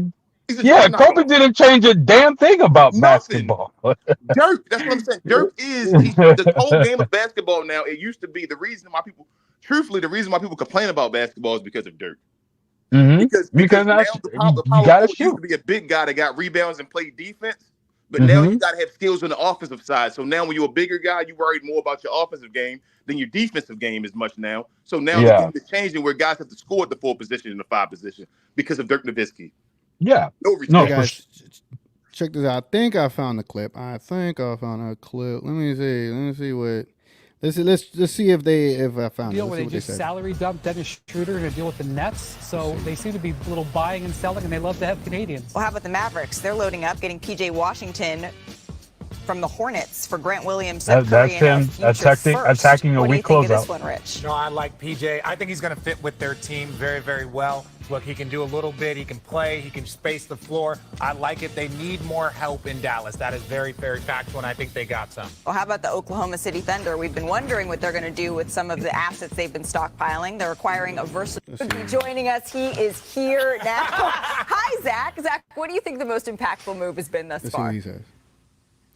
Hi, there's a lot going on. Holy smokes, the New York Knicks, what a day. We'll talk about that later. No, they had a good day, though. though. Talk about the Oklahoma City Thunder, because with about 90 minutes left to go, the top of the West, minus the Monty Morris move to Minnesota, has been pretty quiet, and the Thunder just got a player in Gordon Hayward. We'll see what draft compensation Are you kidding me? that can close games for them. Kirk mentioned Josh Giddey being up and down. Lou Dort's been up and down. Gordon Hayward can play the 3, the 4. He can shoot. He can work off the dribble. He hasn't done ish in Charlotte. I mean, maybe. Yes, his health is a big question. I'm told he should be ready to play very soon, if not immediately, for Oklahoma. All right, here's the other one. I think they asked the question again to someone else. Let me see. I didn't understand that pick before They expect to get Joel Embiid Yeah. back. How do you read this? Look, my whole goal with the Sixers. I haven't heard that much excitement around Gordon Hayward's name since signing with Boston. Man, that's crazy. That's crazy. I mean, I guess you want to kind of show that you know the game, so I guess he went with a lower tiered name. But the way he was like, what Gordon Hayward going to the Thunder? Out of all the moves you could talk. Now, granted, he might be a piece that might help, but we don't know how long that might last. He hardly did anything in Charlotte, but Gordon it could be get you 15 points on okay efficiency. He gonna be all right, but he ain't no. I just don't feel like he's no game changer for it ain't like my God, OKC when it got Paul George, something like that. They got Gordon Hayward, bro. No, he's trying to get rid of Gordon Hayward for the longest time. Come on, man. We were talking about him being bought out. Like, what are we doing here? Anyway, ESPN, weird. You're definitely not the worldwide leader in anything anymore. But what are we talking about? That's wild. Anyway, the agenda on Mavericks. So we're talking about Dirk. So one of the things I always complained about was when I talk about the agenda, the media agenda against the Mavericks, what I picture is like radio silence in terms of the Mavericks. So for example, when Dwight Howard was a free agent and they were talking about best places for him to go to, and I was just like, why not? Like, I was screaming, why not Dallas? That would be, he will benefit greatly by going to Dallas. And I don't understand. Oh, I was gonna say, I was like, I thought I was talking to myself. I just kept talking. No, my phone died, so my internet died with it. Oh man, but you still here, TGK? We saw you. But oh really? Nah, he wasn't moving. Yeah. He wasn't moving. Oh, all right, but the thing with Dirk, I'll just say I agree with you. So I'm not disagreeing with you. Just that Dirk would every year get us 50 games. You know how good it would feel to win 50 games again right now? Like, golly, 50 games. And it would treat it like 50 games is not that special because Dirk got it. Every year the Mavericks would get it and they'd be like, so what? Yeah. Every year it'd be like, so what? I've never seen that type of energy still for no other team. There's teams that have choked multiple times, i.e. the Boston Celtics, i.e. The Philadelphia 76ers. Mm-hmm. They still respect them throughout the season, though, and still say their player is great. When Dirk was getting 50, it's just, he got 50. With the Lakers and San Antonio Spurs there as well, so what? Who cares? Mm-hmm. I mean, that's what I'm saying. Like, with the mass amount of success that Dirk got, they didn't talk about it. That's why I think, but for the difference between then and now is like, now it's just like, they're openly speaking against them regardless of what they do. So we had a player in the name of Luka Doncic, who puts up the fourth most points ever scored in a basketball game, in an NBA basketball game. And instead of them talking about that, they're talking about how bad the defense was. Like, what? Do you think it's Bro, Mark Cuban? Do you think it's Mark that's Cuban got a bad relationship with ESPN? I don't know Because because he the went on there and people, destroyed Skip, didn't he? When Skip was there. but Skip It's ain't gotta be there no something. more. Yeah, you're right. That's what I'm saying. So like, my original thought was maybe they have an agenda against Mark, but Mark is someone who doesn't really push against, what the media, I guess the direction the media go. Like Mark is he's not that controversial anymore. I mean, He's really not as not. much, but he was. He called out the media a few times. That's why he was on there with Skip. He was saying He was, but that was years ago. That was like what 2012, 2013. They don't forget, man. They said Mark Cuban's still an owner.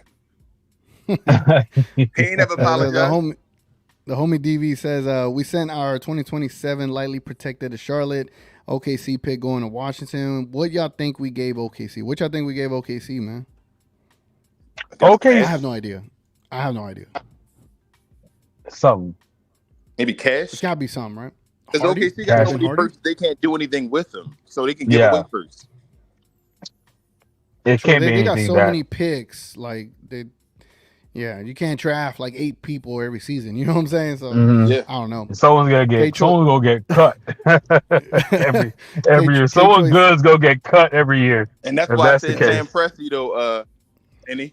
That's why I'm like, at some point, Sam Presti, man, I understand the picks, but let's do something with them. Yeah. K Choice I says mean, we it only ain't lost easy players. to win a championship. Yeah. K Choice says It we ain't only easy lost to win. players we added over the past summer. Crazy what Nico did. That's what King been saying. Like, exactly, bro. Nico has been doing an amazing job to not only keep Mark Cuban happy by keeping his players, but he's also been aggressive trading players that just ain't been working, bro. Like Grant Williams did not work for us, sadly. Two firsts in Grant. I'm sorry, not Grant, but 2 firsts in Bertans for Kyrie, Gafford, PJ Washington, and Lively. Max. Hey. Gina Kim said, imagine if we get Wiggins and get THJ out of here. Where are y'all on with Wiggins now, considering the trades we've done?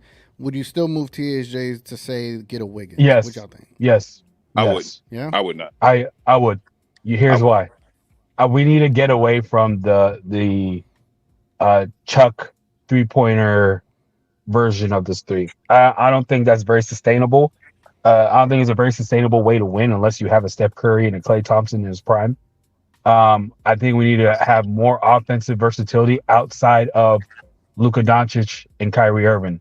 And now we have added PJ Washington. If we can add Andrew Wiggins who can provide high-level defense, maybe he might be a little iffy on the offensive side, but we've taken, I don't want to say taken care of it. Where Tim's value offensively comes from his ability to just keep on keeping on regardless of previous results.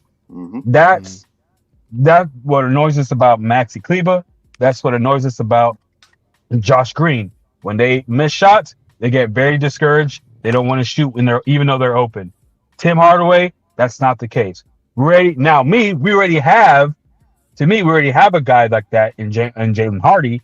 If we can move a Tim Hardaway, if they're still open to moving Andrew Wiggins, and I guess maybe because for financial purposes, and we can get Andrew Wiggins who can provide high-level defense and then length as well, and then some scoring. He's not like a total bust offensively.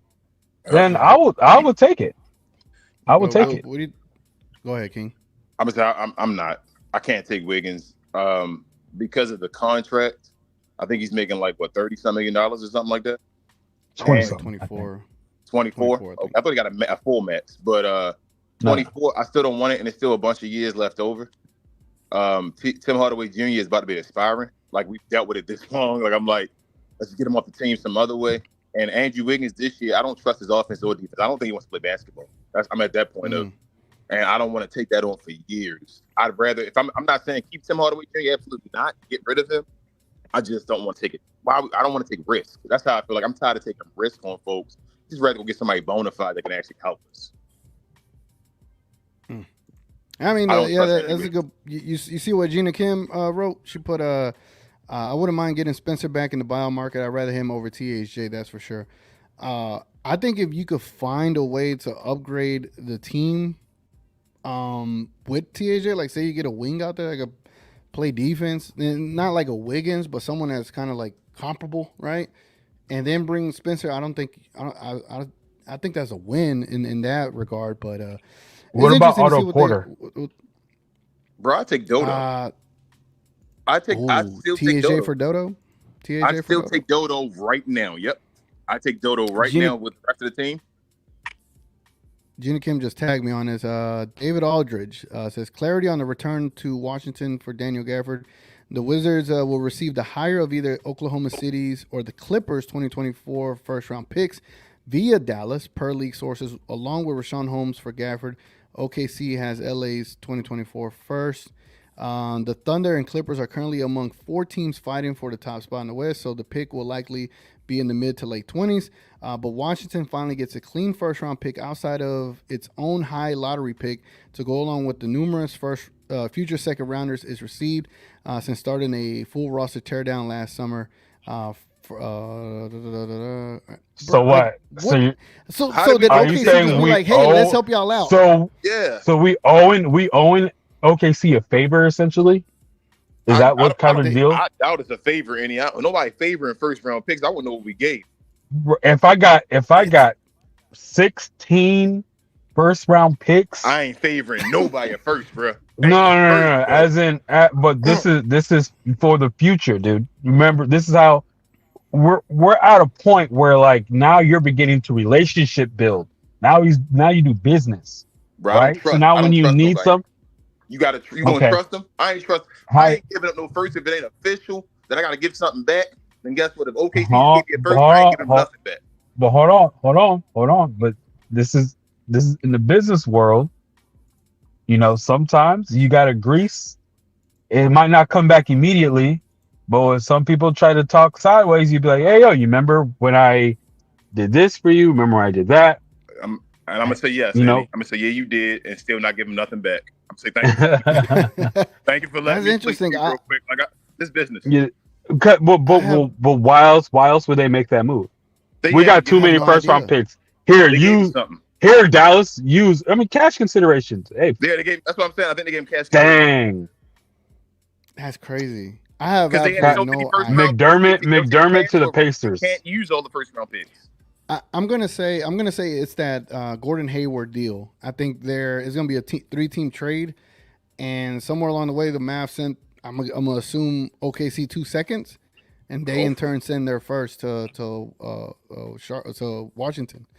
I have no idea though. Maybe it's a 4-team trade. Now that I'm thinking of it, that's crazy. That is crazy. I have no idea. You saying basically you think the Mavericks got rid of all their draft capital by turning the 2 into 1 and trading the first for Gafford and the first for PJ Washington?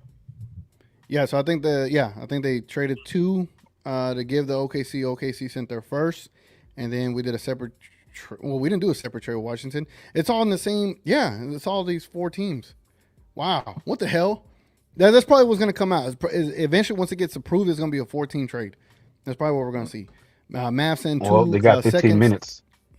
Yeah. Mavs send 2 seconds to OKC. OKC sends 2 firsts? 1 to Washington and 1 to Charlotte, right? No, I think they probably sent 1 first. We probably got to use our. Hold up, we didn't use our own first for Washington. No, from what I'm reading. What? So OKC sent 1 first to Charlotte and 1 first to Washington. We got 2 first. How? No. We didn't. They did. Way. OKC sent. That's I'm assuming. Yeah, that's because. I mean, we sent 1 first. My bad. I'm tripping for Washington. Yeah. To Charlotte. Yeah. OKC also sent 1 for PJ Washington. Yeah, that's what I'm saying. Yeah. We traded the 2 seconds for a first, so we had 2 firsts. We traded 1 first. Yeah, and they sent 1 first. Yeah, that's what I'm thinking happened. So we might see a 14 deal eventually come up, but I'm just assuming. I'm not no GM. Div says, I found out what we gave to OKC is Luka Doncic. That will make Johnny Bravo happy. I can't wait to see Johnny B tonight too, man. I can't wait to see Johnny man. B, Div, all of them tonight, man. Check this out. Hey. Marcus Morris check this out. Marcus Morris going to the Spurs. Is that If that official? ain't buyout, yes, because they're trading Marcus Morris in the center, a 2nd round pick to the Spurs for Doug McDermott. Now, wow, yeah. Marcus, that makes Marcus Morris a buyout candidate. I get Marcus, but I'm cutting Markieff. I don't need both of them. Like that's I mean, I feel you getting both of them having, Why? but that's like the White and Maxey all over again. Like No, bro. But you get a real functional. You get a Maxi Kleba insurance plan. I'm with you. I want Marcus. I'd rather have Marcus. I'm just saying, Why not have the brothers, bro? I mean, golly. Both of them, man. Go get somebody else. They both do the same thing. They ain't gonna be able to court the same time. Like, go get somebody else. They're not gonna be on. That would be very. Then one of Markieff. That's what I'm saying. One of them not gonna play. One of them not gonna play at all. Markieff throw and play. So I don't need both of them. Go get Killian Hayes and Spencer Dinwiddie, and then cut Markieff. But if they sign somewhere else. I mean, if it's the last option, yeah, go get Marcus. I'm not going to knock it, but I'm just saying I don't want him over it. I'd rather have him over Markieff, but I know he's not going to come here if we get rid of Markieff because they're going to be like, why didn't you brother? And Spurs are likely to buy out Marcus Morris. Okay, yeah, I just saw that Spurs are likely to buy him. Oh, man, that means Marcus going to come to the Mavericks, man. Marcus going to play, though. Yeah, why not? Marcus Morris he better play. I think Marcus Morris is definitely better than Maxi Kleber. Like, I think so, too. Better than Maxi Kleber. If there's a way to upgrade, get his brother in and recruit him. By the way, for the Maverick fans out there, you got a Mavs watch party tonight. If y'all want to go watch at Hero in Victory Park, you can watch the Mavs take on the Knicks. They do a pretty good job with these watch parties. Atlanta effed up, bro. What'd they do? What they didn't do was trade DeJounte Murray. Oh yeah. Is today Kobe statue? Official. Is today Kobe statue? I think so. The Atlanta Hawks. Tell me why I didn't know Kobe didn't have a statue. I thought Kobe already did have a statue. Oh no. He didn't have a statue yet. I'm waiting to see. I think they're gonna put Gigi in the statue too. They should. Just trying to check out the because today is what 2/8/24. Yeah, it's Kobe. It's Kobe Day. Yeah, Kobe. Yep. Oh yeah, 2/8/24. Yep. Oh yeah, it's Kobe statue day. Kobe and G stand. Yep. Now, guess who's the shortest player on the team now? Kyrie, ain't it? Irving. Yeah, you got Derek Lively 7'1", Daniel Gafford 6'10", Kleba 6'10", Powell, Dwight Powell needs to be somewhere in there. PJ Washington 6'7", Luka 6'7". Milwaukee Bucks are trading Robin Lopez to the Sacramento Kings. What the hell?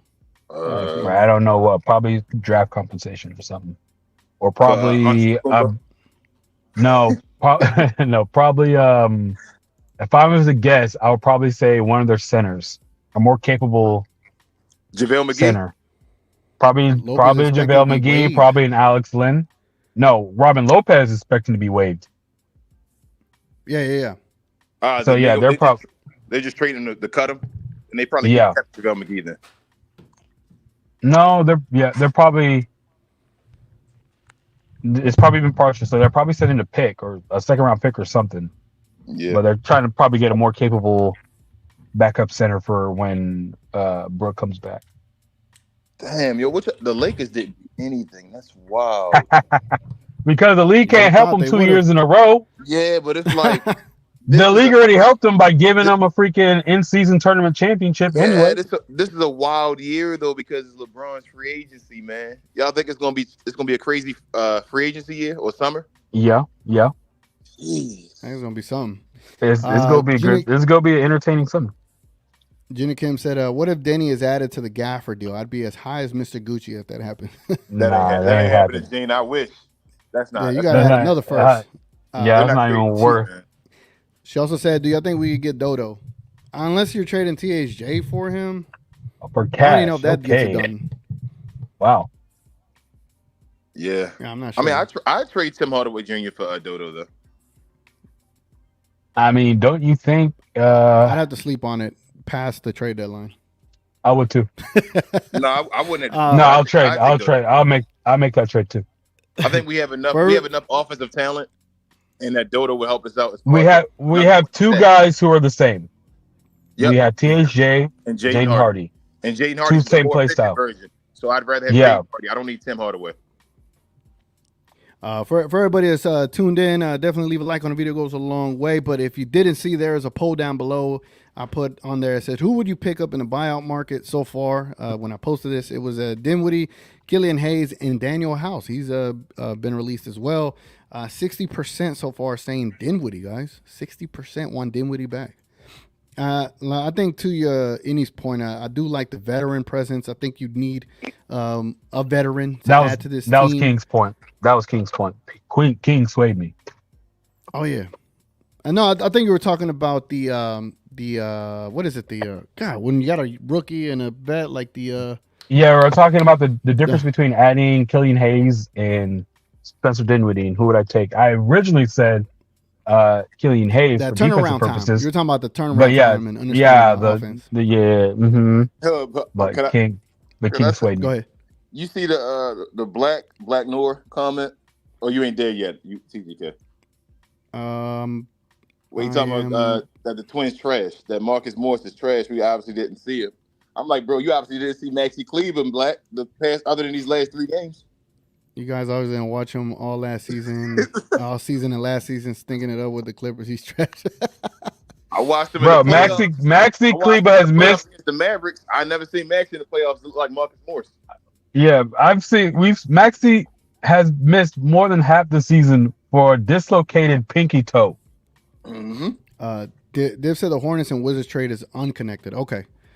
And I wonder what the hell. I obviously we're gonna have to wait till we get all the details out, but it is pretty interesting. I'm just hoping it gets finalized and that's it. And no, we're good, right? Like, as long as we got the guys. Jenna Kim says, sucks G Will didn't work out here, but I hope he gets a fresh start. Yeah, it does suck. I mean, he was a nice guy, but like I've been saying, it's very refreshing of the Mavericks to we have notice they took a L there too many nice guys and make a change, man. So salute to Nico. Like Daniel says, Nico trying to cook even more. Oh, yeah. Jenna Kim said, Laker fans are hilarious in spaces. They say they getting Kai, but admitted to the Mavs being better than them, which we were anyway. But a Flipper fan said they 2-0 against us. Worry about the Pels. Yeah, I saw that people were like, man, announce Kyrie to L.A. It's not going to happen, bro. I'm sorry y'all thought that. You and ESPN wanted that, but it ain't going to happen. Noah says, if we get them team in the playoffs, then we are dangerous. We know how Luka plays in the playoffs, and Kai has a championship and experience. And now the centers, more rebounds equals more Lukai, especially when you limit offensive rebounds, bro. It goes a long way. Gina Kim says Joe Harris was also waived. How y'all feel about him? King, what do you think? What do you think about Joe Harris? I'm okay. Same. I'd rather take Spencer Dinwiddie than Joe Harris.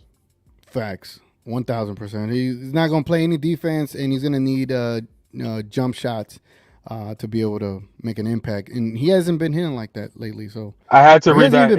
Honestly, so I'm good. Did you see that last notification? Noah says we are all hyped now, but watch Jason Kidd play.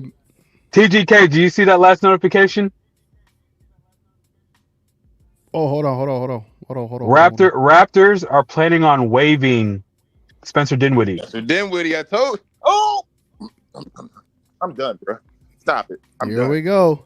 I need to go. Dang, to avoid 1.5 upcoming contract bonus for games played, the Toronto Raptors are planning to waive Spencer Dinwiddie. They got 4 minutes if he doesn't, they got 4 minutes to get Dodo back. Let's go. Bring him home, bro. Bring him home. Bring Dodo back and bring Spencer back. Let's do this. Let's run that. You know what? Hey, look, with an upgraded Jalen Brunson. Guys, look, if you pick up Spencer Dinwiddie, you need to call Brooklyn right now. Like, hey, TSJ for Dodo, what's up? Yep. Like right now. Let's run back that Western Conference Finals run with a better team. Let's do it. Call Brooklyn right now, because you can pick up Spencer later, right?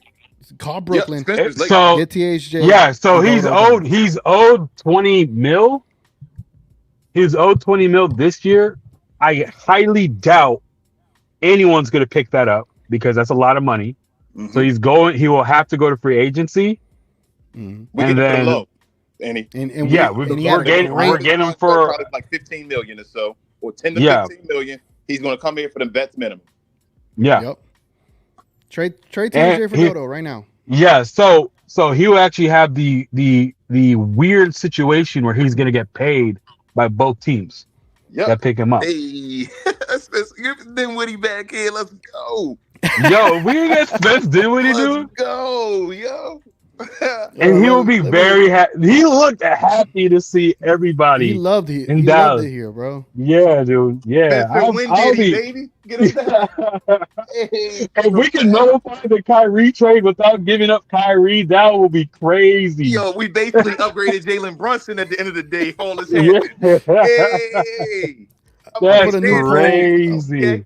I put a new Hey. poll below. I said Dinwiddie and Dodo, yes or no?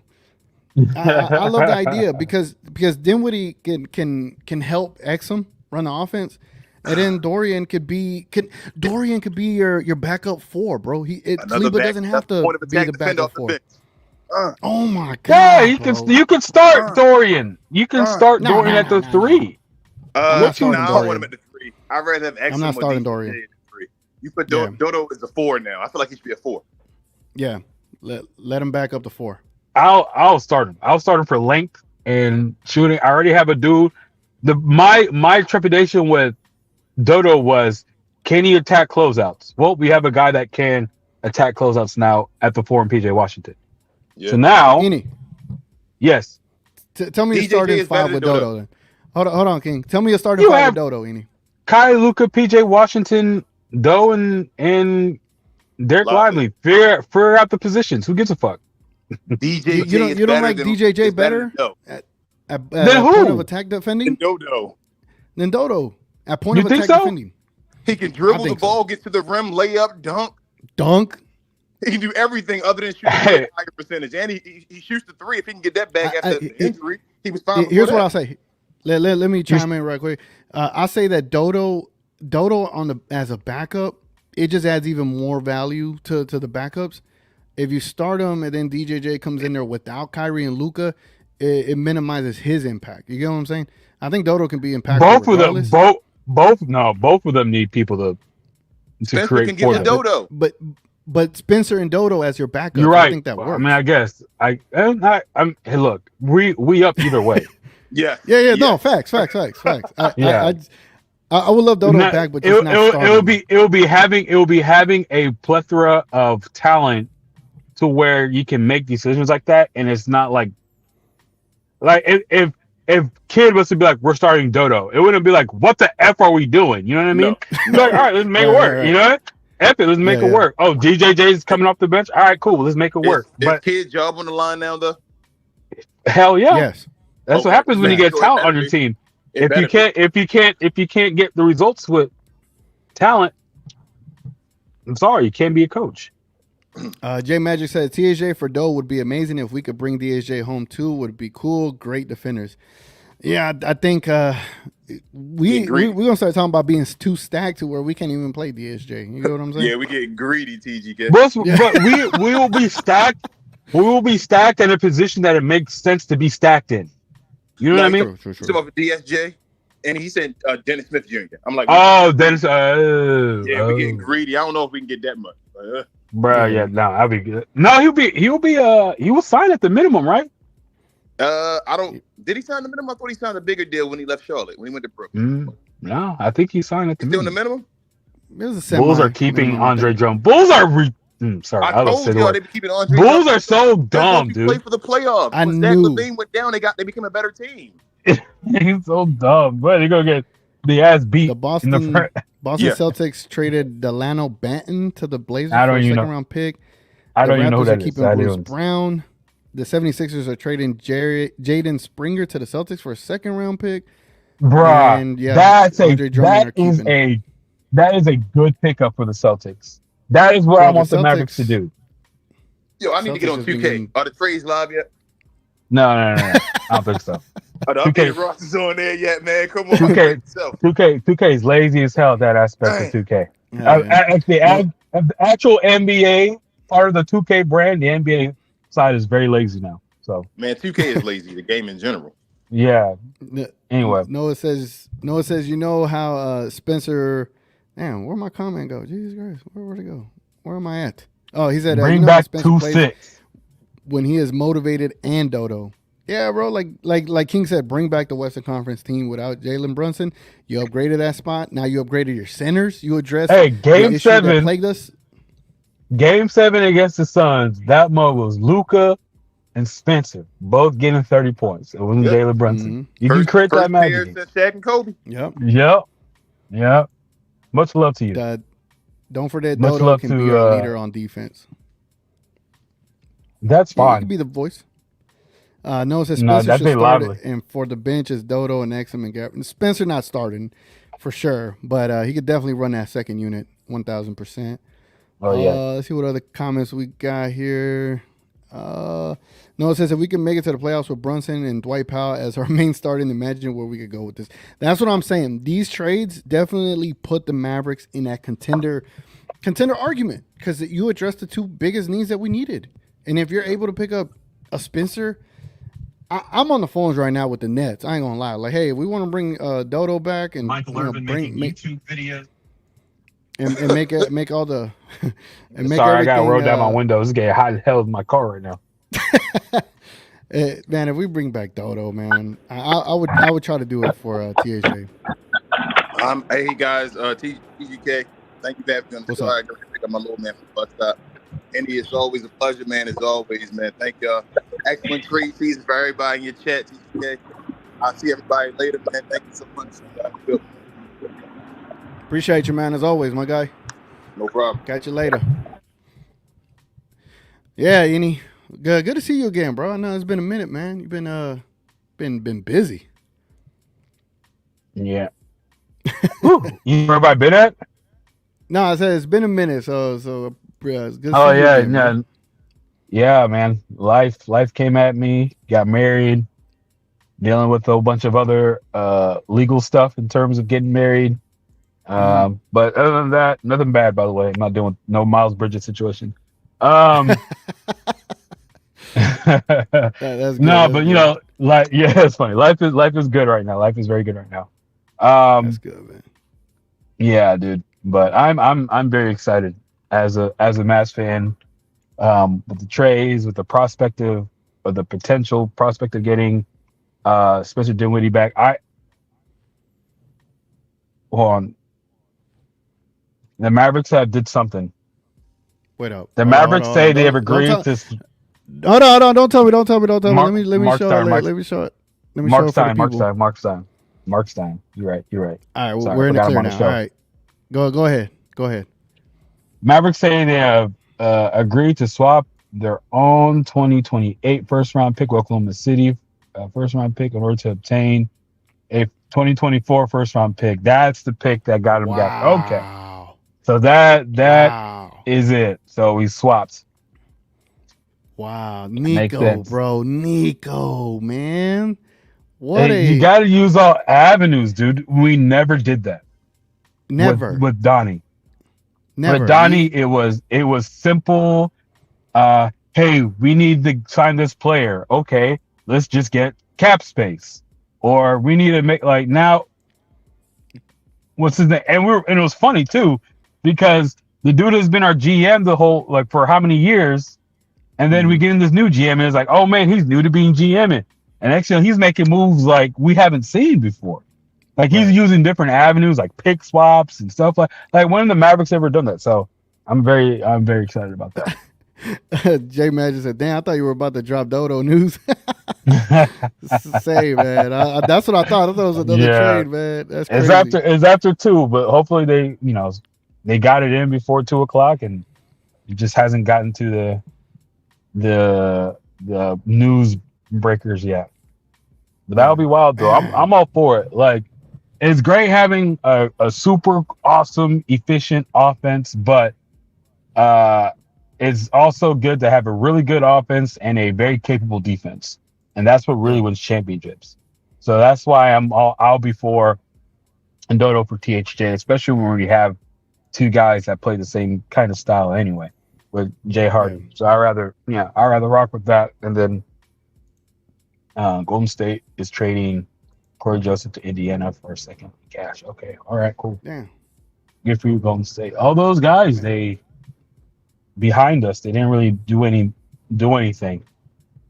So Yeah, I'm going to the Pacers game tonight, so that's gonna be interesting. That they're gonna have nobody healed, and now they're gonna get Corey. That's yeah, interesting.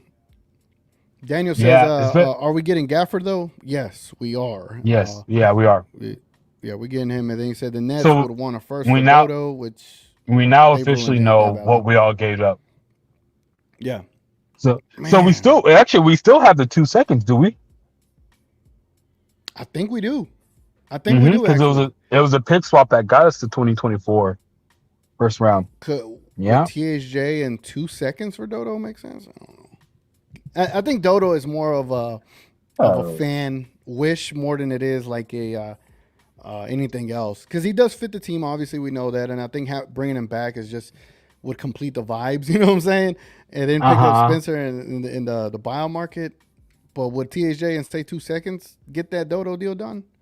I mean, it depends on what Brooklyn wants, because Brooklyn has Cam Thomas. So if you have Cam Thomas and THJ, what are you really doing? THJ expires. His deal expires next year, so you could probably get like a. So that will be where his real value really comes from. Is hey, you get. But he also too his value will be to a team that's trying to maybe bolster themselves to be able to turn their roster into a contending roster by opening up space. But to a team that's probably going to be rebuilding here soon, I don't know if Brooklyn is that's something that Brooklyn has something to do. Yeah, DV says we should have 4 seconds because Charlotte gave us 2. Yo, tag me in this, DV. Tag me where we got the extra 2s. Yeah, news is flying, dude. It's flying. I know, bro. There's no way I could keep up, man. But salute to y'all for y'all being plugged in as much as you are. So it says Grant Afsa tweeted about the second, about the first swap pick and whatever the case may be. The selection the Dallas Mavericks acquired is expected to be dealt to the Washington Wizards in order to acquire Daniel Gafford. Okay, so that looks like it's going to plan. Bro, this is just crazy, man. Like we've literally and we literally have changed the course for this season. 100%. Like yeah. Like we're gonna be talking about playoff games, bro. This ain't even talking like, all right, if we're being realistic, we should not be a play-in team any longer after this. Like we addressed 2 major needs, and we got them addressed. We should not. Jason Kidd should not be playing around with lineups. You already know who the starting lineup should be. Either you want to start Exum or DJJ at the 3. I don't care. DJJ preferably. But whatever you do, it's got to be Washington at that 4, Gafford as the backup, and if you could pick up Spencer Dinwiddie, if you could trade THJ for Dodo, then this is where those are championship players. You know what I'm saying? Like where they come in and contribute. And this changes the trajectory, man. I'm already muted myself. This changes the trajectory of the team so much. It's crazy. Like this is real, bro. Like I have to pinch myself. This is, as a Mavs fan, this is like what we wish for, man. This is real. It's the consequences of having. It's the consequences of having a real GM. Honestly. Yeah. Facts. Daniel says, I feel like I have bought Nico from the depths and he's cooking these trade paws. Jenny Kim says, all I have to say is I knew Nico would cook. I never doubted him. It was upsetting hearing fans ish on him, but what they gonna say now? Ain't got nothing much to say, fans are very volatile. They can get really up and really down real fast. But I knew, today as some, I don't know. It's hard to explain, but like when there's smoke, sometimes there's not fire. But it seemed like today, the smoke. What I tweeted earlier, it seemed like the smoke was blackening in terms for PJ Washington coming to Dallas, and I really can't explain why, but it was like everyone's energy just seemed to focus on that. Right. And so it was like, it's not being focused that hard for no reason. You know what I mean? So eventually, it got done. I wanted Kuzma more, but we learned pretty early that that wasn't going to happen. We were getting resistance pretty early on. But the resistance we got from Charlotte was more, kind of just posturing to me. You know what I mean? Yeah. Because it's like, why you want? My fault. I didn't even read this. It Mm-hmm. says I didn't even read it fully because I was just all into the trade. It says Charlotte is receiving a 2027 first rounder from Dallas, top 2 protected, and sending 2 second rounders to the Mavericks as part of the deal. I didn't even know that, and that was from 2 hours ago. This is how excited I've been. I couldn't even sit down and read. You just read the first part of that. Okay. Yeah. So it was a very good trade. We have 4 second rounders to play with, bro. So this is something I want to know, is how many first round picks are we going to have next year? If we're supposed to have 3, if we didn't trade anyone, are we going to have 2? Or are we going down to 1? And then maybe because of the consecutive stuff, we probably only have 1. Yeah, we probably only have 1 available next year because you can't trade back to back. So 2024 is traded. 2025 is going to be freed up, and 2026 should be freed up. But you can't trade both of them because 2027 is now traded. So you only get. Then you can't trade. So you can only trade 2025 or 2026. 2028 is a swap. 2029 is 2030 is a swap. Which was a swap with San Antonio? 30. It's 29 or 20s. So we traded 29 to get Kyrie. 30 is a swap for Grant Williams. Mm-hmm. So maybe 31 is the only one that we're able to work with. It's okay, 1, but we have 4 first round picks. And you're good. You're good. The beautiful thing about this is you have Gafford and Washington, 25 years old. You're good. Yeah, and you got them for 3 years. You got them locked up. So you can actually develop some of your rookies that you draft over the next couple of years. And who knows? Mm-hmm. Who knows? Frank says TJ survived another trade deadline. Shaking my head. Oh, it is. I mean, the trade deadline has happened, hasn't it? Yep. We're 15 minutes on the other side of the trade deadline. So, yeah, he survived another one. Look, THJ can be useful. He can. He's useful if the coaches know when tonight is not his night. And if they can recognize that, hey, tonight is not his night. Right. Let's put in someone else. Let's try Jaden Hardy. If that's not going, because Jaden Hardy's kind of the same way, let's try to probably go for more defense or whatever. But THJ can be very useful. Don't get me wrong. It is that I wouldn't mind trading his, super streaky offensive ability for something a little bit, probably not produce as much, but is more consistent, but also give me something on the defensive side as well. So I'll go for that. Yeah, man, what a time to be a Mavericks fan, man. Because here's the beauty, man. I always say Luka is like the greatest equalizer, but now Luka could just be the greatest player because he doesn't have to do that kind of thing where you're facing 3 superstars and you gotta void them out with your performance. Now Luka could just play ball because he's got another one with Kyrie, and now you got defense. You got players, man. Man. This is crazy, man. Crazy. You got for everybody. You have defense. Yep. Hopefully, you have more offensive ability because Grant was supposed to be defense.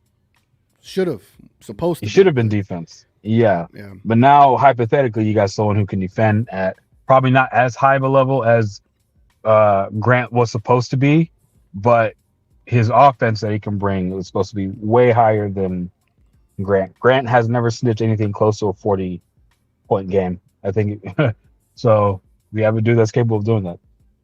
Yeah, Gina Kim says, so wait, we have OKC's first round pick and 2 second round picks. So yeah, we have a swap with OKC, and they sent that additional first to help us get that deal done. So that's what we did. We did a swap, and they'll take the better pick out of the 2, and they sent that additional first. And then we got 2 second round picks from Charlotte in that deal that we did with for Washington. Daniel said there's a report that the Mavericks are interested in bringing back Dinwiddie if he was bought out, and there you have it. We might be able to bring him back. Can you link that, Daniel? I want to read that for myself. Yeah, Daniel, if you can find that link, send it to us. For everybody that's watching, man, if y'all are excited about this Mavs season and excited about these trades, leave a like on the video, man. I see we got like 40 plus people in here, only 26 likes, man. Let's get these likes up. As far as the poll, Dinwiddie and Dodo, question mark. Well, now we can't even speak on Dodo. Got 82% where people would like Dinwiddie back. Hey, man, I think people want Dinwiddie back, man. It would be great to have him, with Exum running that second unit. Yeah, I would love to have him back. I mean, either him and Exum, they're both combo guards. So yeah, getting a little bit of position flexibility. Dinwiddie, I mean, we do love our tall point guards, so we have two of them. If that's the case, if we can manage to get Dinwiddie back, and then it's not a situation where it's if we're comparing to the Western Conference team, it's not a Frank Ntilikina with Spencer Dinwiddie. It's Dante Exum, who has surpassed by multitudes, by factors of 10 of what Frank Ntilikina did for the Mavericks during that run. Mm-hmm. So, the ceiling has definitely been raised for the Mavericks. We just like Gina Kim just messaged, the X factor is Kid. How is he going to deal with? No excuses. Yeah, no excuses. How is he going to deal with all this talent? How is he going to deal with the rotations? I mean, are these guys plug and play type guys? I know Gafford is. You can screen. Hey, Gafford, screen roll. Learn the scheme.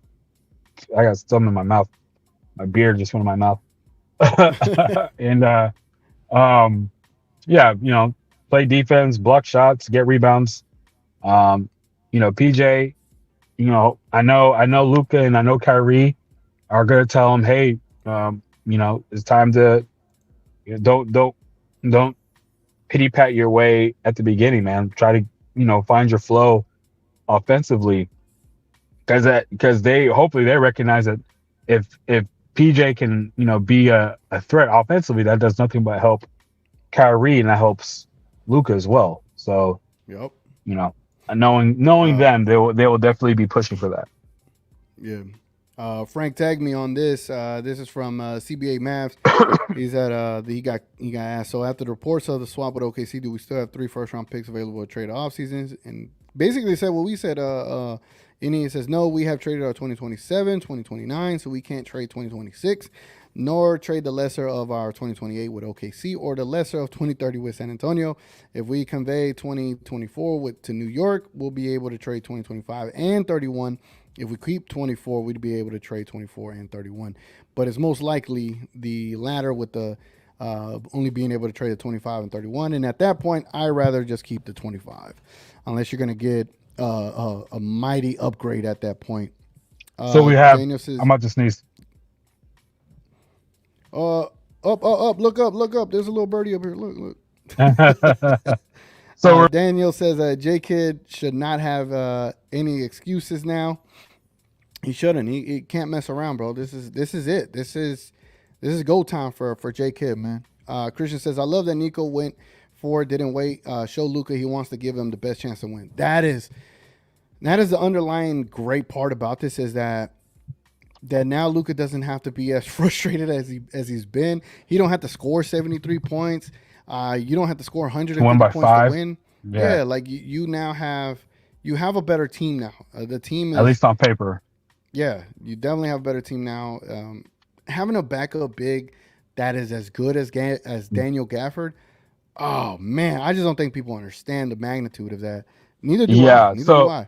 So to try to put proper context to that, I forgot where I heard this on a show, but there's they're saying the backup big man position in terms of value, or in terms of being sought after in league wide, was probably,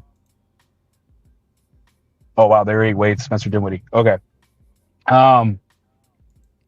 They are. Oh, they already waived them? They already waived them. Raptors have. So the That's nice of backup the center Raptors. position or backup big man has been a very sought after position that a lot of teams were looking to fill. And so what we just added to with Daniel Gafford, either if he starts or Daniel Lively's coming off the bench, it don't matter if you have both of them. Having that 2-man center rotation, it's something that a lot of teams were trying to do at this trade deadline. But we got it done. So kudos to Nico. I want to say it was something like all but like 5 teams were looking to upgrade their backup center position, something like that. So it was very highly sought after, for sure. Man, bro, imagine if we get Dinwiddie back. like what is happening today, man? Like, it's like we are assembling the Mavengers tonight, man. That is crazy. No, Gina Kim says so. Go ahead. No, I was agreeing with you. I'm trying to read some of these. Gina Kim said, so what's the best starting lineup in y'all's opinion? And if Kai or Luka is out with only one available, what's the starting lineup then? Say either Kai or Luka is out, your number 2 would probably be Exum or Josh Green. Your 3 to me should still be DJJ, then Washington and Lively. So Exum is either gonna replace either one that's hurt. To be honest, that'll be me. If Dinwiddie's here, I can see Dinwiddie starting, but I prefer to see Dinwiddie with the second unit along with Exum. But man, imagine you went from having just Luka and an injured Kyrie and an injured Exum to now having Luka, a healthy Kyrie, potentially a returning Exum who could handle the rock. And now and returning Lively too. Don't forget that. And a returning Lively, but I'm talking about like from the ball handlers, right? Now instead of having just 3, you have 4. You could have 4 if they pick up Dinwiddie. Man, you improved the point guard position, which I felt we needed to regardless. And then you also improved the center position that you needed to, and you improved the power forward, bro. You could potentially address 3 needs that I felt needed to be improved. Needs that we've for many years. Like we're talking many years. Remember all the days we were going after Goran Dragic, the days that they're trying to tell us to, don't forget about Frank and his ability to handle, like them trying to upsell us on him. Now we're gonna have 3 legit guys who, can handle the rock. No, not sorry, 3, 4 guys who want, 2 of them are high draft picks, or 3 of them. Sorry. I keep forgetting. Like Luka's out of my mind because I'm like, and my brain is like built around Luka. We already know he's there. We need to make things easy for him. So I don't really talk much about him. I don't really pay him much attention. But so now we have 4 guys who are very highly capable of, dribbling the ball essentially. Yeah. So that's something that we haven't seen in a long time, unfortunately. Yeah, Orange Juice says, we get Spencer, though, not enough minutes for Hardy, THJ, Green, Exum, too many guards again. No, I think you're able to weave him in there because Spencer, actually not Spencer, Jason Kidd loves to play like these 4-guard lineups. So they're gonna all see run, bro. I ain't gonna lie. THJ still gonna get his minutes. Maybe Hardy is the one that is kind of like the sacrifice there. Read that Mark Stein tweet, his latest tweet. Oh crap! Hold on. Wait a minute. Where is it at? Oh, hold on. Let me put this on the screen. So, that's Grand Assets. My fault. Where's Mark Stein? Where's Mark Stein? So the Raptors announced they have waived newly acquired Spencer Dinwiddie. What else he tweet? Let's see. He said the Mavericks will be among teams pursuing Spencer Dinwiddie in the buyout market. Hell yeah, man! It just makes all the sense of the world. It makes all the sense. I just hope he does choose us to come back to.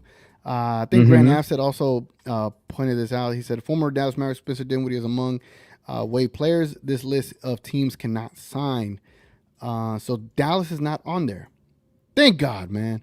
Thank God. Jesus Christ. So who's Good on grief. there? So we have Golden State. They were trying to Uh-huh. trade for him. Clippers can't trade for him. Boston can't trade. Phoenix can't trade. Milwaukee can't trade. Denver can't trade. Miami can't trade. So Yep. So they can't sign him.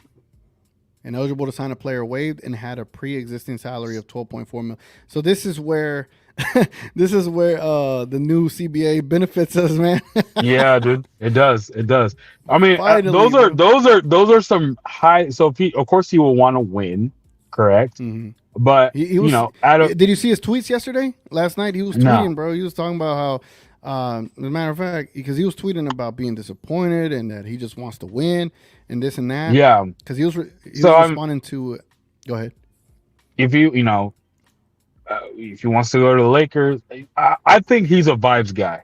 Like he was someone who he enjoyed his first stint in Brooklyn. It was very high vibes with all them dancing on the bench. But he really enjoyed his time in Dallas. And I Facts. really think he's someone that will value that. And because if you saw, I think when the thing, Valley Sports came up to him when they were dapping after the game. I think he said "love you guys" or something like that, or he said "one love" or "much love" or something like that. So he still has good vibes with the Dallas organization. So if he deems them, hey, these are guys that guys are going to be very competitive. I can win, and I can be in a place that I know the people appreciate me. Then why not? So check this out. Nets Daily. He said if the Nets cannot move Spencer Dinwiddie and there's a limited market, we are told he may be bought out. Dinwiddie is making $20 million this year on expiring, and buyouts usually yield a player about 2/3 to 3/4 of the salary. Yeah. And then Brooklyn Netcast said, "Yep, basically fans feel the team is pretty directionless as well. Though looks like there is no clear plan." And then Spencer responded to that saying, "While we're here, let me clarify one other false narrative this season. Every night I take on the challenge of guarding star players, right? As a primary defender, never been a quitter. We all want to win in this locker room." He said, "No one enjoys losing. Y'all wouldn't be frustrated if we were winning. Winning is fun." And he said, they asked him, we aren't mad at you. We love you. We're confused why you seem like you don't love us or your employers lately. He says, "You mean while I sit on the bench under 5 minutes on the clock like I always have?" So he's been responding, bro. He said, after your Game 7 in Phoenix, you are definitely a star. It don't work like that, but thank you. Perception is greater than facts. Wow, good point. Unselfish, I respect it. We know Kenny didn't love the mid-range jumpers. I hope Quincy made the shot, but I probably cut it off there for a reason. He said, yeah, all came down to, what is that, points per possession and true shooting percentage pretty much. I hope he did too.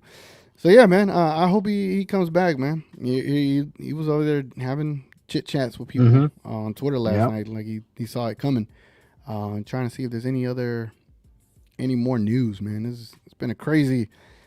bro, at a certain point today, I thought this was going to be a dead on arrival trade deadline, and it has been the complete opposite. Frank just tagged me. So Waves, Spencer Dinwiddie, Lakers, Mavericks, Pelicans, Sixers are interested. I hope he picks up, man. I really do. I would say Sixers make sense for him. Mavericks make sense. Without Joel Embiid. But hold on.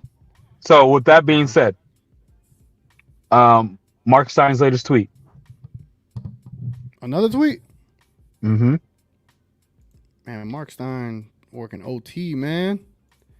Mark Stein. Twitter. Come on, show me. Let's go to his page. So he posted, league sources tell the Stein line that Kyle Lowry is Philadelphia's priority in the buyout market if Lowry indeed negotiates his release from Charlotte. Sources add that the Lakers will join Dallas in the buyout pursuit of Dinwiddie. Dang. So if I'm that takes Dinwiddie, Philadelphia out. Yeah. Now and that was Dallas. Yeah. Like without question. You already know. It's like, yeah, the pool of LA to these NBA players might be a little great, but who knows? I don't think he's Spencer Dinwiddie moves to the beat of his own drum.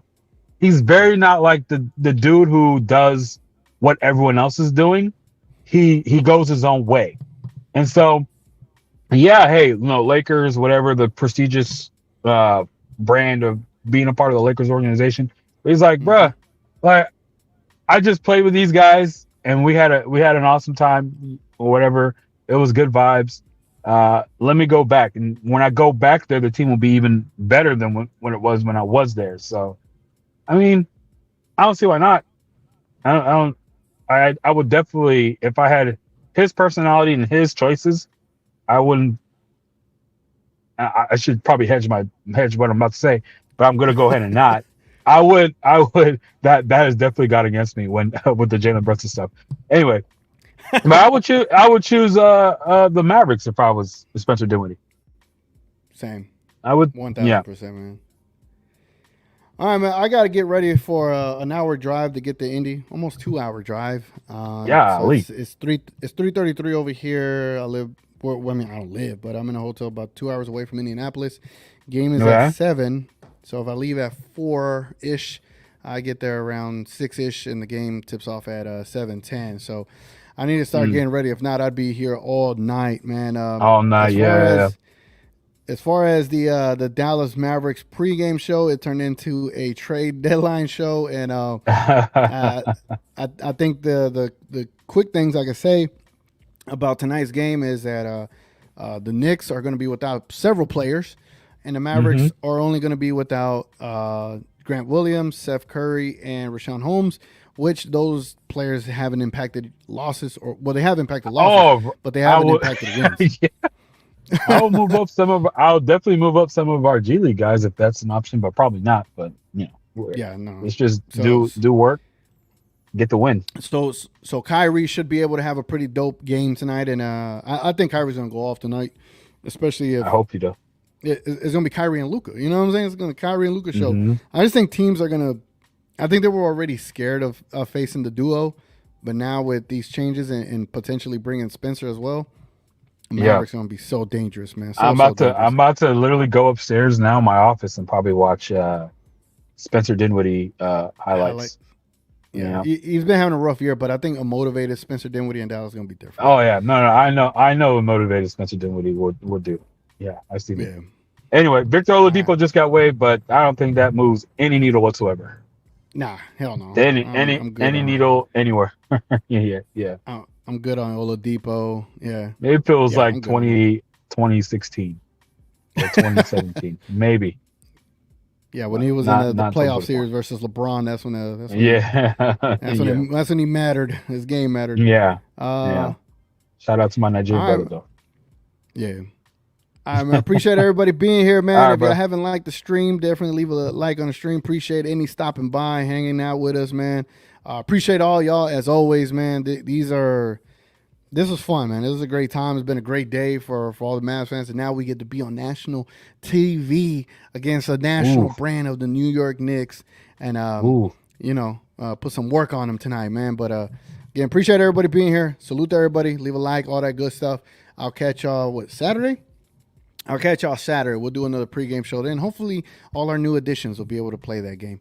Any last words, Any? No, man. Actually, I would say, are you going on playback today? I'll be at the game, so I don't know. So you'll be really there instead of. I'll be at the Pacers Warriors game. I might hop on there and show y'all a live view. Yeah. While I'm there. Yeah, so I'm gonna be on playback today. So we're gonna talk trades. We're gonna talk probably Spencer Dinwiddie, amongst other things. We're reacting to the game live. So if you guys want to download the app, and search We Talk Mavs, we'll be on there with King, Rel, and a bunch of other members watching the game. So yeah, definitely download Playback TV. We Talk Mavs. Everyone's in there, from Gina to Joe to Div to Richard to Eni and King and myself whenever I am available. It's a fun time, man, and especially tonight, the vibes are going to be through the roof on playback. Yeah. I'm be kind of sad I'm gonna miss out tonight, but definitely go on there and check it out. And you're in a safe space if you're a Mavs fan, being in there, man. It's fun. It's like you're at the game there, honestly. Yeah, it's pretty close to that experience, at least watching it at least a watch party with your You're Mavs Yeah. bros, so Hell and yeah. gals, I guess, by catch Jin Kim. All right, and you Anyway, brother. appreciate everybody I watching. gotta man. go. Y'all have a Get back to work. All right, bro. All right, peace out. Yeah. Let me switch this. Hold on. I head out. Hold on, guys. Give me a second. Let me turn this off. Oh, I hope y'all had a good time, man. We had a good time. I got to go and shower and get ready and all that stuff. But what an amazing day. What an amazing trade deadline. And if we can add Dinwiddie, it just changes everything, man. Let me rattle off some of y'all comments before I dip out of here, man. I really appreciate how active y'all been. Gina Kim says, I'm confident he'd want to come back. We don't have any bad blood with him, and we're better than both teams. He'd definitely be interested. Agreed. I think he'd be better off here, man. Be honest with you. Base Alcatraz says, we have $5 million in mid-level exception money. Give it all to Spencer. I'm with you. J Magic said, conspiracy theory. Omax about to be unleashed. They held him back to lower his value. Omax. We're talking about Jason Kidd here, man. I'm not sure. Frank says, later, drive safe, TGK. Thank you, bro. Thank you. J Magic, he's about to play a lot more time now. I hope that's why he wasn't getting playing time. I hope so too, but now the stakes have been risen. You know what I'm saying? Gina Kim says, salute TGK, 3-game winning streak. It's on the way. Gina Kim. You already know. Chill. Ultra's in the building. He said, just got off work. Nico cooked. Damn, son, where'd you find this? You ain't lying. Knight says, TGK, have fun at the game. Great show today, man. Thank you, bro. Let me scroll up here. I know I missed a lot of y'all's comments, man. You know, when you hosting, it's tough. You know, I gotta wait for one to stop talking and be like, oh, look at this comment, you know. But it's fun, man. It's fun. Try to get to y'all comments and keep y'all involved in this because y'all are the co-host. Y'all are the real co-host at the end of the day. Gina Kim says, sucks Jewel didn't work out here, but I hope he gets a fresh start. I already read that one. My fault, Gina Kim. Let's see where else. I think I read most of the stuff. Yeah, I think I got the most of y'all. I think so. I think I got the most, y'all. Salute y'all. Salute to Frank and everyone with the super chats. Frank and Malcolm, appreciate y'all with the super chats, man. Again, those things mean a lot. It helps. Any little bit helps because it all goes back to this. Like, got Stream Deck. We got if y'all wondering how I got my lighting today, through this. Like every dollar that is made off of this channel goes back to helping the channel out. Base Alcatraz says Luka will cost Spencer. Personally, that's how we'll get him. Facts. All right, man. I will say the Mavericks win by 15 tonight. That is what I got. The Mavericks win by 15 tonight. I know we did nothing pregame show wise because these trades were just so amazing, man. Again, appreciate y'all. It's been your boy TGK. And we is out of here, man. Y'all have a good one. Have fun. Catch y'all on playback. I'll try to jump on her for a little bit. But anyway, adios. Y'all be good. Bye.